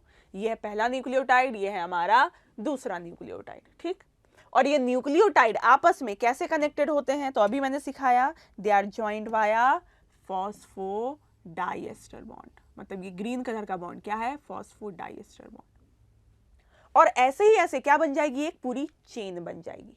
जब चेन बनेगी बच्चा, तो देखिएगा, देखिए जरा, आखिरी में क्या होगा? कुछ ऐसा, शुगर बेस और यहां पे फॉस्फेट, जो कि क्या बना रहा होगा? बॉन्ड बना रहा होगा। ठीक, तो अगर न्यूक्लियोटाइड की एक चेन दिखेंगी, तो आपको एक एंड दिखेगा जिसमें फॉस्फेट खाली होगा, और ये फॉस्फेट कौन से शुगर के कौन से कार्बन से जुड़ा है? 5 प्राइम कार्बन। तो हम इस एंड को क्या बोलेंगे? 5 प्राइम एंड। पर अगर आप इस चेन के दूसरी छोर पे जाएं, बिल्कुल आखिरी छोर पे जाएं, तो आपको ये न्यूक्लियोटाइड आगे बॉन्ड बनाता हुआ नहीं दिखेगा। मतलब ये जो शुगर है, इसका जो 3rd कार्बन है, उस 3rd कार्बन पे OH आपको क्या दिखेगा? फ्री, क्योंकि वो आगे बॉन्ड नहीं बना रहा। इसलिए हम इस एंड को क्या बोलेंगे? 3 प्राइम एंड। मतलब अगर एक पॉलीन्यूक्लियोटाइड बन रहा है, तो उसका एक एंड क्या कहलाएगा? 5 प्राइम, और दूसरा एंड क्या कहलाएगा? 3 प्राइम। ठीक, तो जो डीएनए होता है हमारा, है ना, डीएनए बेसिकली बना होता है 2 पॉलीन्यूक्लियोटाइड स्ट्रैंड का। कैसे? 2 पॉलीन्यूक्लियोटाइड स्ट्रैंड का। तो मैंने एक स्ट्रैंड बनाया ऐसे, और दूसरा स्ट्रैंड बनाया ऐसे। अब मैंने 2 पॉलीन्यूक्लियोटाइड स्ट्रैंड, एक 5 प्राइम से 3 प्राइम, और दूसरा बिल्कुल ऑपोजिट डायरेक्शन, मतलब डीएनए बना होता है दो पॉलीन्यूक्लियोटाइड स्ट्रैंड का, and those two strands are arranged anti parallelly. Anti parallelly मतलब एक 5 प्राइम टू 3 प्राइम जा रहा है और दूसरा 3 प्राइम टू 5 प्राइम, मतलब एक का 5 प्राइम एंड दूसरे के 3 प्राइम एंड को फेस कर रहा होगा, और ऐसा अरेंजमेंट कहलाता है एंटी पैरेलल। तो double helical model of DNA सबसे पहली बात क्या कहता है, that DNA is made up of polynucleotide strand, कितने, दो, and these two strands are arranged anti-parallelly, मतलब एक स्ट्रैंड का 5 प्राइम एंड दूसरे स्ट्रैंड के 3 प्राइम एंड को फेस कर रहा होगा। अगर 5 प्राइम को ही फेस करता तो ऐसा अरेंजमेंट कहलाता पैरेलल अरेंजमेंट। ठीक, इतनी बात क्लियर है क्या? अब इन्होंने बोला है कि जो दो एंटी पैरेलल न्यूक्लियोटाइड स्ट्रैंड्स हैं ये बिल्कुल स्ट्रेट नहीं है, ये क्या है, कर्व्ड है, जैसे राउंडेड हेलिकल स्टेयरकेस या स्प्रिंग आपने देखा होगा, है ना। तो ये क्या है, जो स्ट्रैंड है दे आर कॉइल्ड, और कॉइल्ड मतलब ये दोनों स्ट्रैंड आपस में कॉइल्ड नहीं है, ये एक दूसरे में ऐसे कॉइल नहीं हो गए, लिपट नहीं गए। ये कॉइल कैसे हैं, तो भैया हमारे पास है एक कॉमन एक्सिस, समझिए हमारे पास है एक कॉमन एक्सिस, और इस कॉमन एक्सिस पे जो हमारा एक स्ट्रैंड है वो हेलिकली कॉइल्ड हुआ, और इसी कॉमन एक्सिस पे जो हमारा दूसरा स्ट्रैंड है वो भी हेलिकली कॉइल्ड हुआ। ठीक, मतलब these two strands are not coiled around each other, ये दोनों स्ट्रैंड एक कॉमन एक्सिस पे कॉइल्ड है, एक दूसरे में कॉइल्ड नहीं है, एक इस एक्सिस पे दूसरा भी इसी एक्सिस पे कॉइल्ड है, मतलब both of them are coiled around common axis, they are not coiled around each other। ठीक, चल दो पॉइंट्स क्लियर। तीसरा कि ये जो हमारा न्यूक्लियोटाइड स्ट्रैंड है ना, इसका बैकबोन देखिए जरा, बैकबोन किसको बोल रहा है, ये बैकबोन, ये जो बनता, ये बैकबोन बना है किसका, शुगर एंड फॉस्फेट का। So the backbone of this polynucleotide strand is made up of sugar and phosphate, और इसी बैकबोन से almost perpendicular to the axis, ये एक्सिस होता ना बच्चा, ठीक, तो इसी पॉलीन्यूक्लियोटाइड स्ट्रैंड है ना, जिसका बैकबोन क्या है, शुगर और फॉस्फेट से मिलके बना है, इससे अंदर की तरफ जो हमारा नाइट्रोजनस बेस है वो क्या होता है, प्रोजेक्ट होता है।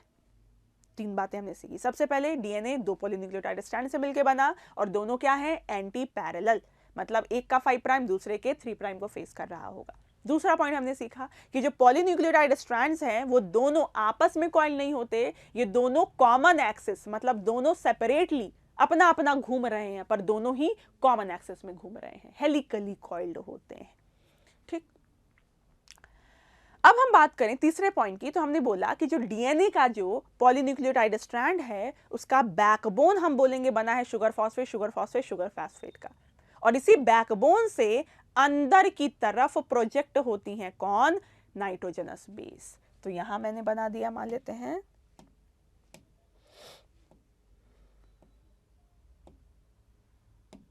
यहां मैंने बना दिया नाइट्रोजनस बेस।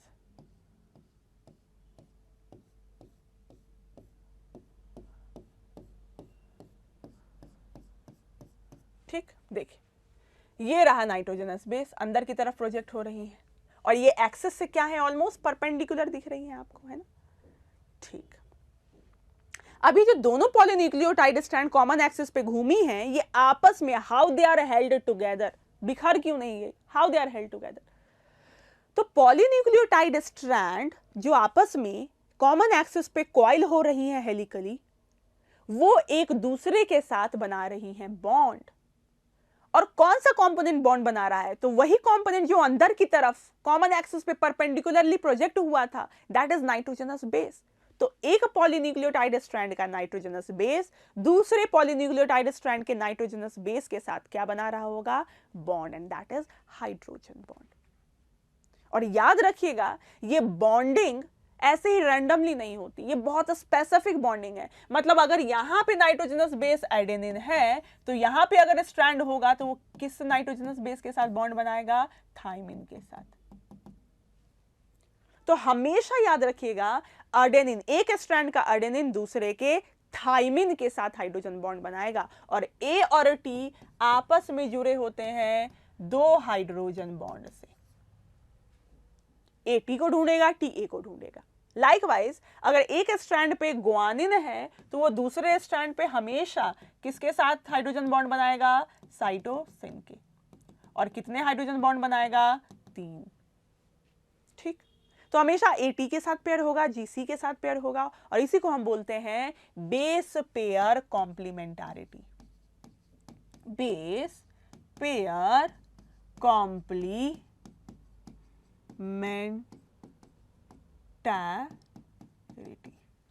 मतलब रैंडम पेयरिंग नहीं होती। एक न्यूक्लियोटाइड स्ट्रैंड पे अगर ए है तो दूसरे पे हमेशा उसके बाजू में टी होगा या वाइस वर्सा। जी है तो सी होगा। ए टी के साथ कितने हाइड्रोजन बॉन्ड बनाता है? 2। जी सी के साथ कितने हाइड्रोजन बॉन्ड बनाता है? 3। चलिए, तो ये मैंने कुछ बातें आपको समझाई हैं, बची हुई बातें हम और सीखते हैं। तो देखिए जरा, इस डायग्राम में आपको क्लियर होगा कि मैंने बनाया ये एक न्यूक्लियोटाइड, ये दूसरा न्यूक्लियोटाइड, तीसरा न्यूक्लियोटाइड, है ना, और ये आपस में कनेक्टेड हैं फॉस्फोडाइएस्टर बॉन्ड से। तो यहां मैंने रिप्रेजेंटेशन पूरा लिख रखा है। ये जो रेड रेड बॉन्ड दिख रहा है आपको, जो एक न्यूक्लियोटाइड को दूसरे न्यूक्लियोटाइड से जोड़ता है, दैट इज फॉस्फोडाइएस्टर बॉन्ड। अगर मैं एक न्यूक्लियोटाइड की बात करूं तो ये शुगर नाइट्रोजनस बेस से जुड़ा है, पर्पल कलर, तो दिस इज ग्लाइकोसाइडिक बॉन्ड। ये शुगर फॉस्फेट से जुड़ा है फॉस्फोएस्टर बॉन्ड की मदद से, तो यहां मैंने लिख दिया है फॉस्फोएस्टर बॉन्ड। ठीक, तो ये मैंने बनाया है एक न्यूक्लियोटाइड की चेन, ये मैंने बनाई दूसरे न्यूक्लियोटाइड की चेन, एक 5 प्राइम से 3 प्राइम और एक 3 प्राइम से 5 प्राइम में रन कर रहा है। ठीक, 5 प्राइम एंड पे मैंने क्या बोला था, क्या देखने को मिलेगा आपको? 5 प्राइम एंड पे क्या देखने को मिलेगा? Free phosphate. क्या है? Free phosphate. जैसा कि आप देख भी रहे हैं, वो फर्दर आगे बॉन्ड नहीं बना रहा। और 3 प्राइम एंड पे आपको क्या देखने को मिलेगा? फ्री OH, क्योंकि वो आगे फिर फर्दर बॉन्ड नहीं बना रहा होगा। ठीक, दूसरी बात, जो आपका पॉलीन्यूक्लियोटाइड स्ट्रैंड है उसका बैकबोन किससे मिलके बना है? Sugar phosphate, sugar phosphate, sugar phosphate, इससे मिलके बना है आपका बैकबोन। और इसी बैकबोन से अंदर की तरफ प्रोजेक्ट कर रही है कौन? Nitrogenous base. Adenine, cytosine, adenine, guanine, thymine, cytosine, ये सब क्या बनाया मैंने? Nitrogenous base. सिमिलरली ये दूसरा पॉलीन्यूक्लियोटाइड स्ट्रैंड, पॉलीन्यूक्लियोटाइड है या न्यूक्लियोटाइड की चेन दिख रही है आपको, जो कि मैंने 3 to 5 प्राइम रन करवाया, क्योंकि अरेंजमेंट कैसी है? Anti parallel. और इस बैकबोन, शुगर फॉस्फेट बैकबोन से अंदर की तरफ नाइट्रोजनस बेस प्रोजेक्ट कर रहा है। पर जहां जहां आपको 2 हाइड्रोजन बॉन्ड दिख रहे हैं, मतलब वहां क्या होगा? Eighty pairing. और जहां जहां 3 हाइड्रोजन बॉन्ड दिख रहे हैं वहां क्या होगा? GC pairing. Is that clear? चलिए, तो ये रिप्रेजेंटेशन आई होप क्लियर होगा। अब बात करते हैं कि जो डीएनए है हमारा, है ना, कॉइल हुआ। कॉइल होना मतलब ऐसे से घूमना, घूमना घूमना घूमना, रोटेशन हो रही है। ये जो कॉइलिंग है ना बच्चा, ये कॉइलिंग क्लॉकवाइज, मतलब अगर मान लेते हैं अंगूठे को एक्सेस और ये जो फिंगर्स हैं ये डायरेक्शन ऑफ रोटेशन बताए, तो अगर ये राइट हैंडेड है, राइट हैंड है मेरा, और अगर कॉइलिंग ऐसे हो, ठीक, तो ऐसा कॉइलिंग कहलाएगा राइट हैंडेड कॉइलिंग। पर ठीक अगर कॉइलिंग ऐसे हो, ये एक्सेस है और कॉइलिंग का डायरेक्शन ऐसा हो, तो ये कहलाएगा लेफ्ट हैंडेड कॉइलिंग। याद रखिएगा, वॉटसन एंड क्रिक का जो मॉडल था वो डी डीएनए के रेस्पेक्ट में था। कौन से रेस्पेक्ट में? D DNA. डी डीएनए आगे अभी मैं पढ़ाऊंगी, डीएनए के अलग अलग फॉर्म्स एग्जिस्ट करते हैं। तो वॉटसन एंड क्रिक ने बी डीएनए के रेस्पेक्ट में ये जो भी बातें कही थी वो कही थी। तो बी डीएनए हमारा होता है राइट हैंडेडली कॉइल। तो राइट हैंडेड कॉइलिंग देखने को मिलती है किसमें? बी डीएनए, जो कि वॉटसन एंड क्रिक ने बताया था। ठीक, अब जब ये कॉइल होगा तो देखिए जरा, एक स्ट्रैंड है ना, अगर आपके पास कोई रस्सी हो तो आप उसको इमेजिन कर सकते हैं देखकर। स्प्रिंग, मान लेते हैं यहाँ से कॉइल करना शुरू हुआ, गया गया गया गया गया गया, कॉइल हुआ हुआ हुआ हुआ, इसको हम एक कंप्लीट हेलिकल टर्न बोलेंगे जब ये 360 डिग्री से रोटेट होगा। मतलब जहां से शुरू किया वहीं पे अगर ये वापस पहुंच गया तो हम बोलेंगे 360 डिग्री रोटेशन हो गई, मतलब एक कंप्लीट कॉइलिंग हो गई। और जब एक कंप्लीट कॉइलिंग हो जाए और उस कॉइलिंग को होने में जो वर्टिकल डिस्टेंस ट्रैवल हुआ है उसी को हम बोलते हैं पिच। क्या बोलते हैं? ये ब्लू अगर दिख रहा है आई होप, तो इसको हम क्या बोलते हैं? पिच। तो पिच की डेफिनेशन क्या होगी? The vertical distance which is travelled by the DNA to complete one helical turn. तो इसको हम क्या बोलेंगे? पिच। एक कंप्लीट हेलिकल टर्न करने में जो डीएनए ने वर्टिकल डिस्टेंस ट्रैवल किया उसको हम क्या बोलेंगे? पिच। और इस पिच में अगर आप इस डीएनए को थोड़ा सा देखेंगे कि भैया डीएनए तुम कितने बेस पेयर्स एक पिच में ला रहे हो, तो one pitch would include 10 base pairs. एक पिच में कितने बेस पेयर्स होंगे? 10 बेस पेयर्स मौजूद होंगे। देखते हैं जरा, देखिए जरा, तो हम कुछ बातें लिखते हैं। सबसे पहली बात, पिच।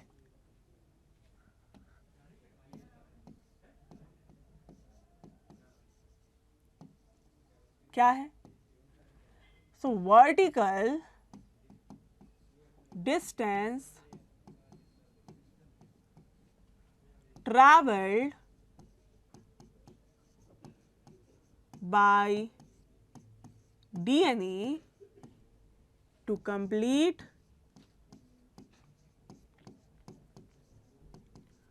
one helical turn. और एक हेलिकल टर्न जो है हमारा वो कितना? 360 डिग्री अगर घूम गया तो, ठीक। और इस पिच का अगर मैं वैल्यू बोलूं, सो दिस इज एक्चुअली, याद रखिएगा बच्चा, बहुत इंपॉर्टेंट है, इससे क्वेश्चंस भी बहुत सारे बनेंगे। तो इसकी वैल्यू होगी 3.4 नैनोमीटर। 3.4 नैनोमीटर। आपको 2 यूनिट्स में वैल्यूज याद रखनी है, केवल एक याद रखिए, दूसरा आप इंटर कन्वर्ट कर सकते हैं।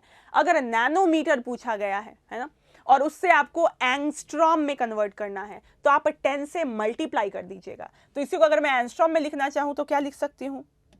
इसी को मैं लिख सकती हूं 34 एंगस्ट्रॉम।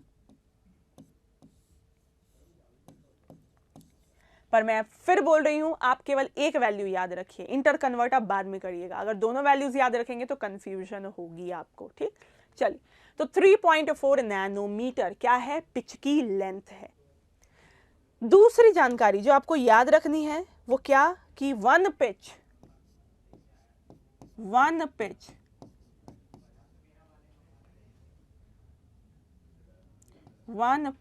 कंटेन्स कितने बेस पेयर्स?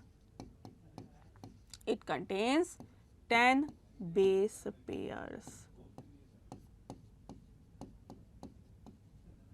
10 बेस पेयर्स मतलब एक पेयर किसको बोलते हैं? एक स्ट्रैंड का एक बेस, दूसरे स्ट्रैंड का दूसरा बेस, इसको क्या बोलते हैं? एक बेस पेयर। तो 10 बेस पेयर्स हैं, मतलब कितने बेसेस होंगे? दिमाग में रखिएगा याद। अगर 10 बेस पेयर्स हैं तो कितने बेसेस होंगे? 20 बेसेस कुल मिला के, है ना। इधर का 10 इधर का 10, तो हम बोलेंगे 10 जोड़ी मतलब 20 बेसेस।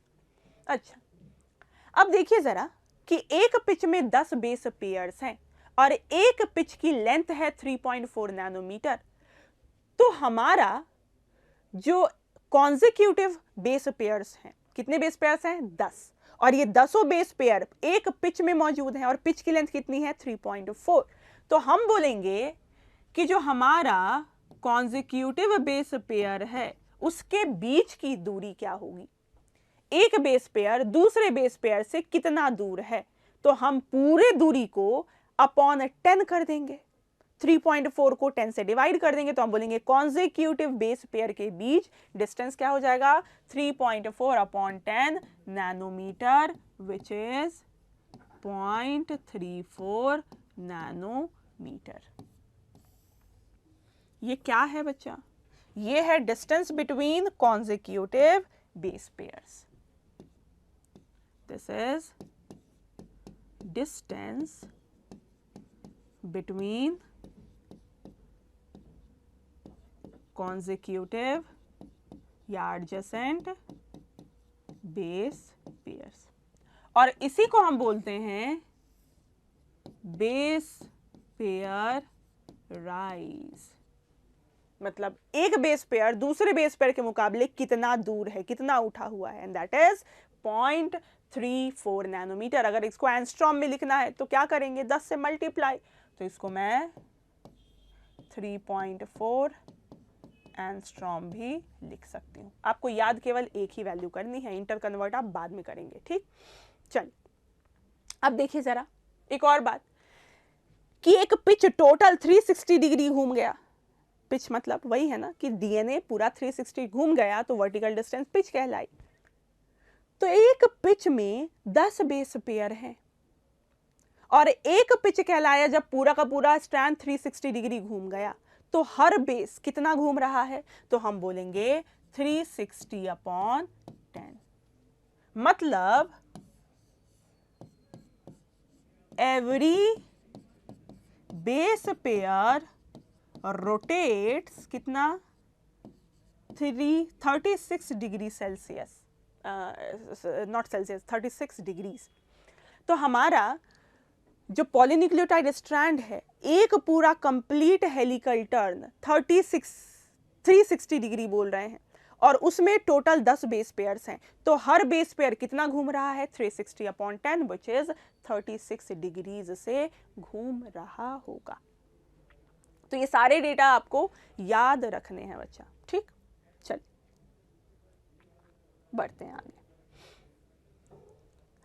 अब जब ये हेलिक्स बनता है ना, तो हेलिक्स बनने के दौरान कहीं कहीं पर आपको गड्ढा दिखेगा, गड्ढे को ग्रूव बोलते हैं। वो ग्रूव जो आपको थोड़ा सा बड़ा दिख रहा है बोलेंगे मेजर ग्रूव, और वो ग्रूव जो थोड़ा सा आपको दिखने में छोटा दिख रहा है वो कहलाएगा माइनर ग्रूव। तो मेजर एंड माइनर ग्रूव। एक और बात बता दूं कि जहां पे आपको पॉलीन्यूक्लियोटाइड स्ट्रैंड क्लोज दिखेंगे वहां माइनर ग्रूव दिखेगा, और जहां ये थोड़ी दूर दिखेंगे वहां मेजर ग्रूव बनता हुआ दिखेगा। और मेजर और माइनर ग्रूव ये तो एक हम बोल सकते हैं कि 3D अरेंजमेंट में आपको ये चीज दिखने वाली है, पर इसका सिग्निफिकेंस क्या है, तो ये वही साइट्स होती हैं जहां पे डीएनए से बहुत सारे फैक्टर्स या एंजाइम्स वगैरह आके बाइंड होते हैं, ठीक। तो माइनर और मेजर ग्रूव का ये सिग्निफिकेंस रहेगा। पर ग्रूव मतलब गड्ढा, मतलब हेलिक्स जब बन रहा होगा तो वहां ग्रूव बनेंगे मेजर माइनर ग्रूव के नाम से जाने जाएंगे, ठीक। तो ये सारी बातें हो गई regarding double helical model of DNA which was given by Watson and crack, ठीक। तो ये कुछ पॉइंट्स हैं जिसको मैंने डिस्कस किया है, आप चाहें तो उसका स्क्रीनशॉट ले सकते हैं बच्चा। सबसे पहला point, DNA exist as double helix, the polynucleotide strands are anti-parallel। Antiparallel का मतलब एक स्ट्रैंड 5 प्राइम से 3 प्राइम और दूसरा ऐसे रन कर रहा होगा। दूसरा point, one end of the strand is called as a 5 prime end where the phosphate of 5th carbon of the pentose sugar is free, and the other end is called as 3 prime end where OH of the 3rd carbon of pentose is free, ठीक। Already discussed. 2 helical polynucleotide chains are coiled around a common axis and not around each other। बोला था मैंने आपको। The sugar phosphate backbone किसका बना होता है, sugar and phosphate का, are on the outside, therefore purine and pyrimidine base lie on the inside। बोला था ना नाइट्रोजनस बेस अंदर की तरफ प्रोजेक्ट होती हैं। The nitrogenous base are projected more or less perpendicular to the backbone, ठीक, और common axis से भी perpendicular होती हैं। The two polynucleotide strands are held together in their helical structure by hydrogen bonding between bases in opposing strands. Adenine and thymine forms 2 hydrogen bond and guanine and cytosine forms 3 hydrogen bonds. At each base pair of strands, at each base pair the strand turns 36 degree, मतलब हर base pair 36 degree से घूमता हुआ दिखेगा आपको। One full turn of the helical strand would involve 10 base pairs, है ना, and one turn of 360 degree of the helical strand has about 10 nucleotides on each strand. दो strand है तो कितने न्यूक्लियोटाइड्स होंगे? 20 न्यूक्लियोटाइड, पर एक स्ट्रैंड में 10 न्यूक्लियोटाइड, ठीक। The pitch of the DNA is 34 angstrom या 3.4 nanometer containing 10 base pairs. The base pairs therefore are 0.34 nanometer apart, क्योंकि एक पिच में 10 बेस पेयर हैं और एक पिच की लंबाई है 3.4 नैनोमीटर, तो हर बेस आपस में कितनी दूरी पे है? तो 3.4 nanometre upon 10 which is 0.34 nanometer. And the last point is the width of DNA, diameter of DNA is 2 nanometer. Diameter, width of DNA, diameter would be 2 nanometer, 2 nanometer, जिसको हम 20 एंस्ट्रॉम भी लिख सकते हैं, क्योंकि नैनोमीटर को एंस्ट्रॉम में convert करने के लिए आपको क्या करना पड़ेगा? 10 से मल्टीप्लाई। चलिए, तो I hope double helical model of DNA given by Watson and Crick is clear to you all. मैंने आपको बोला था जो वॉटसन एंड क्रिक है वो बी फॉर्म ऑफ डीएनए के रेस्पेक्ट में उन्होंने अपना जो भी है मॉडल वो दिया था, पर DNA can exist in multiple forms, और कुछ फॉर्म जो मैंने दिखा रखा है, A form, B form, C form, D form and Z form of DNA. It would depend कि जो डीएनए बना है वो उसका कॉन्स्टिट्यूएंट क्या है, कॉन्स्टिट्यूएंट जो है उनका कॉन्फ़िगरेशन क्या है, अरेंजमेंट क्या है, साथ ही साथ वो डीएनए किस इन्वायरमेंट में है, कैसे सॉल्यूशन में मौजूद है ना। तो depending upon the conditions the form acquired bye DNA can be of various types, ठीक। पर आपके काम का बी फॉर्म ही है जिसके रेस्पेक्ट में हमने ये पूरा डीएनए हेलिकल मॉडल पढ़ा है। पर दो पॉइंट्स हम पढ़ेंगे कि आखिर इन फॉर्म्स में आपस में डिफरेंस क्या होता है ना। तो सबसे पहली बात आती है कॉइलिंग की। तो याद रखिएगा A B C D, A B C D, इन चारों में जो कॉइलिंग होगी वो होगी राइट हैंडेड। कैसी कॉइलिंग होगी? Right handed coiling. पर Z form of DNA is standing out और यहां पर होगी left handed coiling, left handed coiling. Clear? चल, दूसरी बात, number of base pairs in a pitch. हमने बी फॉर्म में पढ़ा है ना कि एक पिच में कितने बेस पेयर्स थे? 10 बेस पेयर। याद रखने की ट्रिक, यहां पे 10 था, है ना, याद रखिएगा 11, 10, 9, 8 गिरता जा रहा है। तो ए बी सी डी 11, 10, 9, 8, मतलब एक पिच में कितने बेस पेयर्स हैं? ए फॉर्म में 11 बेस पेयर, बी में 10 बेस पेयर, सी में 9 और डी में 8 बेस पेयर। जेड फॉर्म में कितना होगा? तो हमने लिख लिया जेड और आगे लगा दिया 1, मतलब 12। कितने बेस पेयर्स होंगे एक पिच में? 12। तो यही डिफरेंस आपको पढ़ना था। चलिए जी, आगे बढ़ते हैं, कुछ क्वेश्चंस करते हैं। सबसे पहला क्वेश्चन जो आपको दिख रहा है, इन सी अर्चिन डीएनए, बच्चों का दिमाग यही खराब हो जाता है। सी अर्चिन, मैडम ने डीएनए पढ़ाया तो था पर बोला नहीं था किसका डीएनए।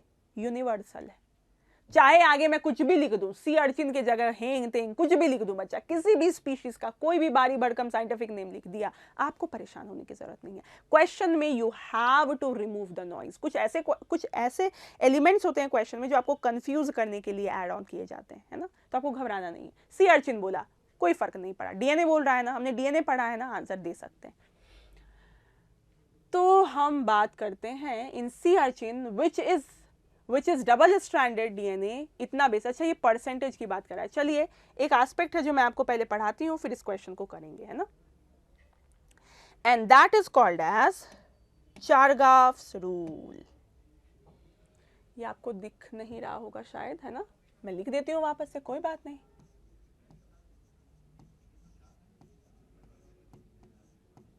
चारगाफ्स रूल, याद रखिएगा, एडविन चारगाफ, है ना। इन्होंने सेट ऑफ कुछ रूल्स दिए थे that actually played a crucial role in deciphering the structure of DNA, और कुछ सेट ऑफ पॉस्टुलेट्स हैं जो कि इन्होंने बताया था चारगाफ ने, है ना। ये चारगाफ rule is applicable for double stranded DNA. It is applicable for double stranded DNA. It is not applicable for RNA because most of the RNAs exist in single stranded form. तो चारगाफ रूल याद रखिएगा किसके लिए है? Double stranded DNA के लिए, RNA के लिए नहीं. चारगाफ ने क्या क्या बातें बोली थी? पहली बात उन्होंने बोली थी कि अगर एक न्यूक्लियोटाइड स्ट्रैंड पे आपको अडेनिन दिखेगा तो दूसरे न्यूक्लियोटाइड स्ट्रैंड पे हमेशा थाइमिन दिखेगा. मतलब जितना अडेनिन होगा उतना थाइमिन तो होना तय ही है. तो पहली बात इन्होंने बोली कि amount of adenine would be equal to amount of thymine, क्योंकि हमने आपको पढ़ाया बेस पेयर कॉम्प्लीमेंटैरिटी, है ना. तो ये किसी भी एक डबल स्ट्रैंडेड डीएनए में जितना अडेनिन होगा उतना क्या होगा? Thymine. The same thing would go for जितना G होगा उतना ही क्या होगा? C. So amount of adenine would be equal to amount of thymine, amount of guanine would be equal to amount of cytosine because of base pair complementarity. और आपको पता है कि adenine क्या है, guanine क्या है? एक प्यूरिन है. थाइमिन और साइटोसिन क्या है? एक पायरिमिडिन है. अगर AT के बराबर GC के बराबर तो क्या A और G का सम T और C के सम के बराबर नहीं होगा? तो आंसर है यस. मतलब A plus G is equals to T plus C. और AG क्या है बच्चा जी? प्यूरिन. मतलब किसी भी डबल स्ट्रैंडेड डीएनए में जितना प्यूरिन है उतना ही क्या होगा? पायरिमिडिन, क्योंकि T और C क्या है? पायरिमिडिन. इसी को लिखने का एक दूसरा तरीका है कि मैं लिख दूं प्यूरिन का अमाउंट अपॉन पिरिमिडिन का अमाउंट, रेशियो ले लिया. क्या होगा? अगर दोनों बराबर हैं तो दोनों का ratio would be equal to 1. तो ये पहली बहुत इंपॉर्टेंट बात इन्होंने बोली कि जितना अडेनिन उतना थाइमिन, जितना ग्वानिन उतना साइटोसिन, तो A plus G would be T plus C के बराबर. एंड इसका मतलब होता है कि डबल स्टैंडर्ड डीएनए में जितना प्यूरिन होगा उतना ही पायरिमिडिन होगा. मतलब प्यूरिन और पायरिमिडिन का ratio would be equal to 1. चलिए दूसरे पोस्टुलेट पे जाते हैं. इन्होंने बोला कि किसी भी स्पीशीज में, है ना, A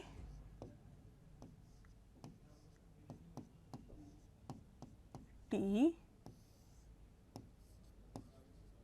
G, ध्यान से देखिएगा, कंफ्यूज मत होइएगा. ये चीज है ना, अगर मैं इसको ऐसे लिखूं A G T, सब एक ही बात है बच्चा, है ना. पर ये एक्सप्रेशन और इस एक्सप्रेशन को देख के आप कंफ्यूज मत होइए, है ना, क्योंकि यहां मैंने लिखा है AG बाई TC, ये क्या है? AT by GC. और यहां पर ये क्या है? प्यूरिन. और ये दोनों क्या है? पिरिमिडिन. पर यहां पे ये प्यूरिन पिरिमिडिन प्यूरिन पिरिमिडिन. तो याद रखिएगा दूसरी बात इन्होंने क्या बोली कि किसी भी स्पीशीज में ये AT का सम अपॉन GC का सम का जो रेशियो होगा दैट इज कांस्टेंट. मतलब ratio is species specific. This ratio would B species specific. मतलब एक स्पीशीज में ये रेशियो क्या होगा? सेम. पर it would very among different species. पर एक स्पीशीज में ये रेशियो क्या होगी? सेम होगी. रेशियो की वैल्यू सेम होगी. और तीसरी बात जो इन्होंने बोली कि किसी भी डबल स्टैंडर्ड डीएनए में आप उठा के देख लीजिए, काउंट कर लीजिए, जितना शुगर होगा उतना ही क्या होगा? Phosphate. So the amount of sugar would be equal to amount of phosphate. आपको यकीन नहीं आ रहा तो आप गिन के देख लीजिए. चलिए जी गिन के देखते हैं. देखिए, एक शुगर काउंट कर रही हूं, 1 2 3 4 5 6, 1 2 3 4 5 6 कितने हो गए? 12 शुगर हो गए। फॉस्फेट काउंट करते हैं। 1 2 3 4 5 6, 1 2 3 4 5 6 मतलब 12 शुगर 12 फॉस्फेट, मतलब एक डबल स्टैंडर्ड डीएनए में जितना शुगर देखने को मिलेगा उतना ही फॉस्फेट देखने को मिलेगा, ऐसा उन्होंने बोला। तो ये सारे पॉइंट्स किसके थे? एरविन चारगाफ के द्वारा दिए गए थे, और इसी को हम कलेक्टिवली क्या बोलते हैं? चारगाफ्स रूल। याद रखिएगा, चारगाफ rule is for double standard DNA, not applicable for RNA. चलिए अब आते हैं क्वेश्चन पे। तो इस क्वेश्चन को सॉल्व करें। बोला गया सी अर्चिन डीएनए में, जो कि डबल स्टैंडर्ड है, 17% ऑफ द बेस क्या है? साइटोसिन। मतलब साइटोसिन कितना है? 17%। The percentage of other bases expected to be क्या होगा? तो आपको पता है, अभी चारगाफ जी ने बोला कि जितना ग्वानिन होगा उतना ही क्या होगा? साइटोसिन। तो साइटोसिन अगर 17% है तो ग्वानिन भी कितना होगा? 17%। मतलब ग्वानिन वुड बी 17%। ठीक। तो वैसे तो हमारा आंसर ग्वानिन 17%, ये दोनों ऑप्शन तो ऐसे ही ओमिट आउट हो गए, है ना। अब हमें थर्ड और फोर्थ में चुनना है। देखिए 17 कितना होता है? 34। तो 34% किसको मिला? जी एंड सी को मिला। तो ए और टी कितना होगा? तो हम बोलेंगे 100 minus 34, and that would be कितना हो जाएगा? बताइए। 66%। किसको? अडेनिन एंड थाइमिन को जोड़ा तो टोटल कितना? 66%। तो 66% को दो हिस्सों में डिवाइड कर लो। 33% किसको मिलेगा? अडेनिन, और 33% किसका? थाइमिन। मतलब answer would be this, adenine 33%, thymine 33% and guanine 17%. I hope this is clear. अगली क्वेश्चन की तरफ बढ़ते हैं बच्चा। The length of double stranded DNA is a 680 nanometer. Length कितनी है? 680 nanometre. Calculate total number of, क्या क्या कैलकुलेट करना है? Bases, nucleotides and phosphate. देखिए लेंथ कितनी है? 680 नैनोमीटर। अब हमें पता करना है बेसिस कितने हैं। मैंने बोला था ना कि जो हमारा 3.4 नैनोमीटर होता था, क्या होता था वो? Pitch of DNA, B DNA. और इसमें कितने बेस पेयर्स होते थे? 10 बेस पेयर्स। 3.4 नैनोमीटर में कितने बेस पेयर्स होते थे? 10 बेस पेयर्स। बेस पेयर्स 10 है, मतलब बेसिस कितने हैं? 20 बेसिस। याद रखेंगे, बेस पेयर्स अगर 10 हैं, 10 जोड़ी, मतलब कितने बेसिस? 20 बेस। तो अगर 3.4 नैनोमीटर में 20 बेसिस, 3.4 नैनोमीटर में कितने? 20 बेसिस। तो 1 यूनिटरी मेथड है ना, कॉमन सेंस, 20 बेसिस अपॉन 3.4 है ना, 20 अपॉन 3.4 1 नैनोमीटर में। तो हमें कितने में? 680 नैनोमीटर में कैलकुलेट करना है। बस निकाल देंगे, as easy as it. 3.4 multiplied by 680 bases. बताइए क्या ये भी कैलकुलेट करके बताओ कितना हो जाएगा? 20, 3.4 हटा 10 गया 680।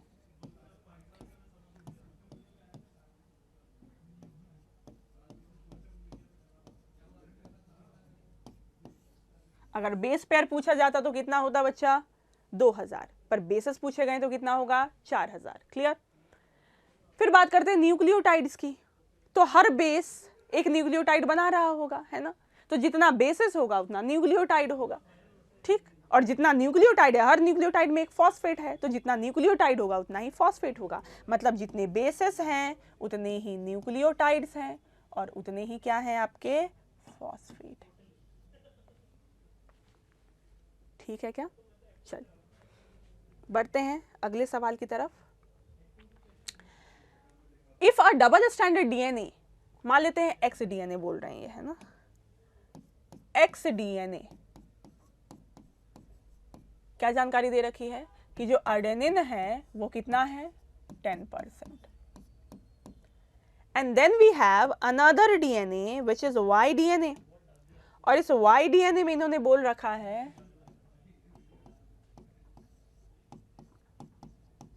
कि जो थायमिन है वो कितना है 40%। अब सवाल है कि which among X and Y will denature at a faster rate. Denature का मतलब होता है जो दो न्यूक्लियोटाइड स्ट्रैंड्स आपस में हाइड्रोजन बॉन्ड से जुड़ी हैं इनको सेपरेट करना, मतलब हाइड्रोजन बॉन्ड ब्रेक करना। ठीक, तो जहां हाइड्रोजन बॉन्ड जल्दी ब्रेक होगा वहां बोलेंगे डीनेचुरेशन फास्ट हुई। डबल स्ट्रैंडेड को सेपरेट किया अलग अलग सिंगल स्ट्रैंडेड में, है ना, तो इसी प्रोसेस को बोलते हैं डीनेचुरेशन ऑफ डीएनए। आप 12th में पढ़ेंगे बायोटेक्नोलॉजी में, है ना। चलिए जी, तो कैसे पता लगाएंगे एक्स और वाई में किस में डीनेचुरेशन फास्टर होगी? तो देखते हैं जरा। एक्स में अगर एडेनिन कितना है बच्चा 10%, ठीक, तो थायमिन कितना हो जाएगा बताइए 10%, तो 20% ए प्लस टी हो गया। बचा कितना 80%, तो ग्वानिन कितना हो जाएगा 40 एंड साइटोसिन कितना हो जाएगा 40।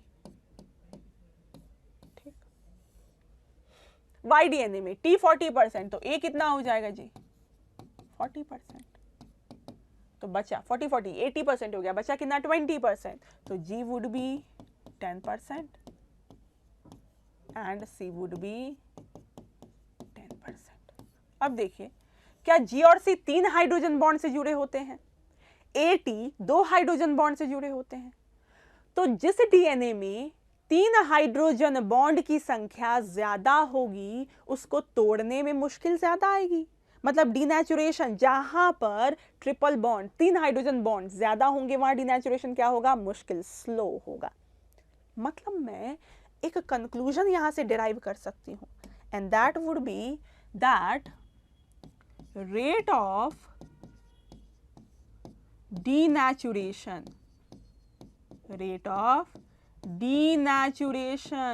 would be inversely proportional to GC content of DNA। अगर GC content ज्यादा है इसका मतलब 3 हाइड्रोजन बॉन्ड की संख्या ज्यादा होगी, वहां रेट ऑफ डिनेचुरेशन कम होगा। ठीक, तो देखिए जरा जीसी कंटेंट यहां पर 80% है, कितना है, और यहां पर कितना है 20%। तो जहां जीसी कंटेंट कम है वहां पर डीनेचुरेशन करना ज्यादा आसान होगा, वहां ट्रिपल हाइड्रोजन बॉन्ड की संख्या कम है, डीनेचर करना ज्यादा आसान, मतलब वाई डीएनए में हमारा डीनेचुरेशन क्या होगा, फास्टर होगा। ठीक, चलिए जी, ये बात हो गई डीएनए की। The last topic that we are going to talk about and not in detail is your RNA। ठीक, RNA के बारे में पता है आपको, फुल फॉर्म क्या है, राइबो न्यूक्लिक एसिड। ठीक, ribonucleic acid and it is a polymer of ribonucleotide. और राइबोन्यूक्लियोटाइड बार बार अभी भी बहुत पहले हमने पढ़ा है कि क्या होगा, ribose plus nitrogenous base, and nitrogenous base भी कौन सा, AgCu एंड देन फॉस्फेट। ये पूरी जो लिंकिंग है बिल्कुल वैसी ही है जैसे डीएनए में होगी। ठीक, तो मैं इस लिंकिंग को वापस से नहीं बता रही हूं, वैसा ही लिंकिंग होगा जैसा डीएनए में हमने देखा था। जो काम की बात है यहां पर ये वो है कि जो आरएनए है 3 टाइप के, mRNA, tRNA, rRNA, और आपको इसी ऑर्डर में याद करना है क्योंकि यही आपको याद करने में थोड़ा आसानी देगा।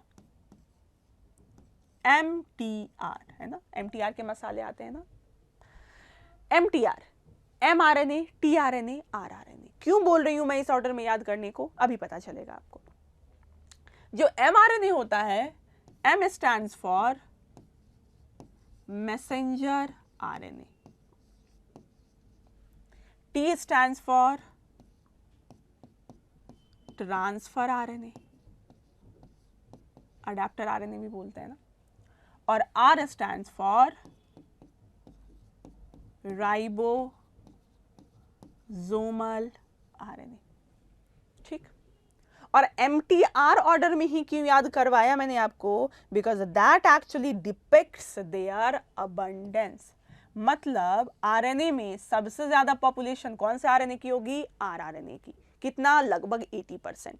अगर मैं बात करूं tRNA की तो that is second most abundant RNA which is nearly 10 to 15% and the remaining nearly 5% के आसपास इज योर mRNA। क्लियर, तो least abundant is mRNA, most abundant is rRNA। इसलिए मैंने MTR ऐसे ऑर्डर में याद रखेंगे, तो कौन ज़्यादा अबंडेंट कौन कम अबंडेंट आपको याद करने में आसानी होगी बच्चा। ठीक, एक एक फंक्शन अगर मैं आपको बताऊं तो मैसेंजर RNA है ना, मैसेंजर क्यों बोला, इसके पास कोई मैसेज है और इसी mRNA पे मौजूद होते हैं न्यूक्लियोटाइड्स जिनको पढ़ पढ़ के ट्रांसलेशन किया जाता है, प्रोटीन बनाए जाते हैं। ठीक, ये आप मॉलिक्यूलर बेसिस ऑफ इनहेरिटेंस में पढ़ेंगे डिटेल में। तो mRNA के पास न्यूक्लियोटाइड के सेट्स हैं, कोडॉन बोलते हैं, और उसी को पढ़ पढ़ के क्या बनाया जाता है, आपका प्रोटीन। ठीक, tRNA, अब ये प्रोटीन बनाने के लिए अमाइनो एसिड को लाना पड़ेगा और फिर उसको जोड़ते हैं, तो अमाइनो एसिड को लाने का काम कौन करता है, tRNA। ठीक, और rRNA राइबोसोम से एसोसिएटेड है ना, इसलिए हम इसको राइबोसोमल बोलते हैं। ये भी ट्रांसलेशन में मदद करता है, कैसे करता है ये आप मॉलिक्यूलर बेसिस ऑफ इनहेरिटेंस में पढ़ेंगे। ठीक, तो इतनी ही बात RNA के रिगार्डिंग आपको पढ़नी थी। चलिए जी, तो मेरे ख्याल से आज के लिए हम इतना ही पढ़ेंगे बच्चा, है ना। चलिए, तो आई होप आपको न्यूक्लिक एसिड अब तो क्लियर होगा। आप NCERT रीड करेंगे, PYQs जितने भी हैं आप उन सारे PYQs को सॉल्व करेंगे। अगर आपको कोई भी डाउट आता है तो you can of course obviously ask to us in the comment section if you feel like, and for any further queries you can reach out to us। और फिर ऐसे ही रिवीजन वीडियोस हमारी वेबसाइट पे आपको दिन ब दिन अपलोडेड होती हुई दिखाई देंगी। तो आप अपनी तैयारी करते रहें, और अगर कोई भी परेशानी आ रही है तो आपकी परेशानी के लिए we are there for you, right. चलिए, आज के लिए बस इतना ही। Thank you very much.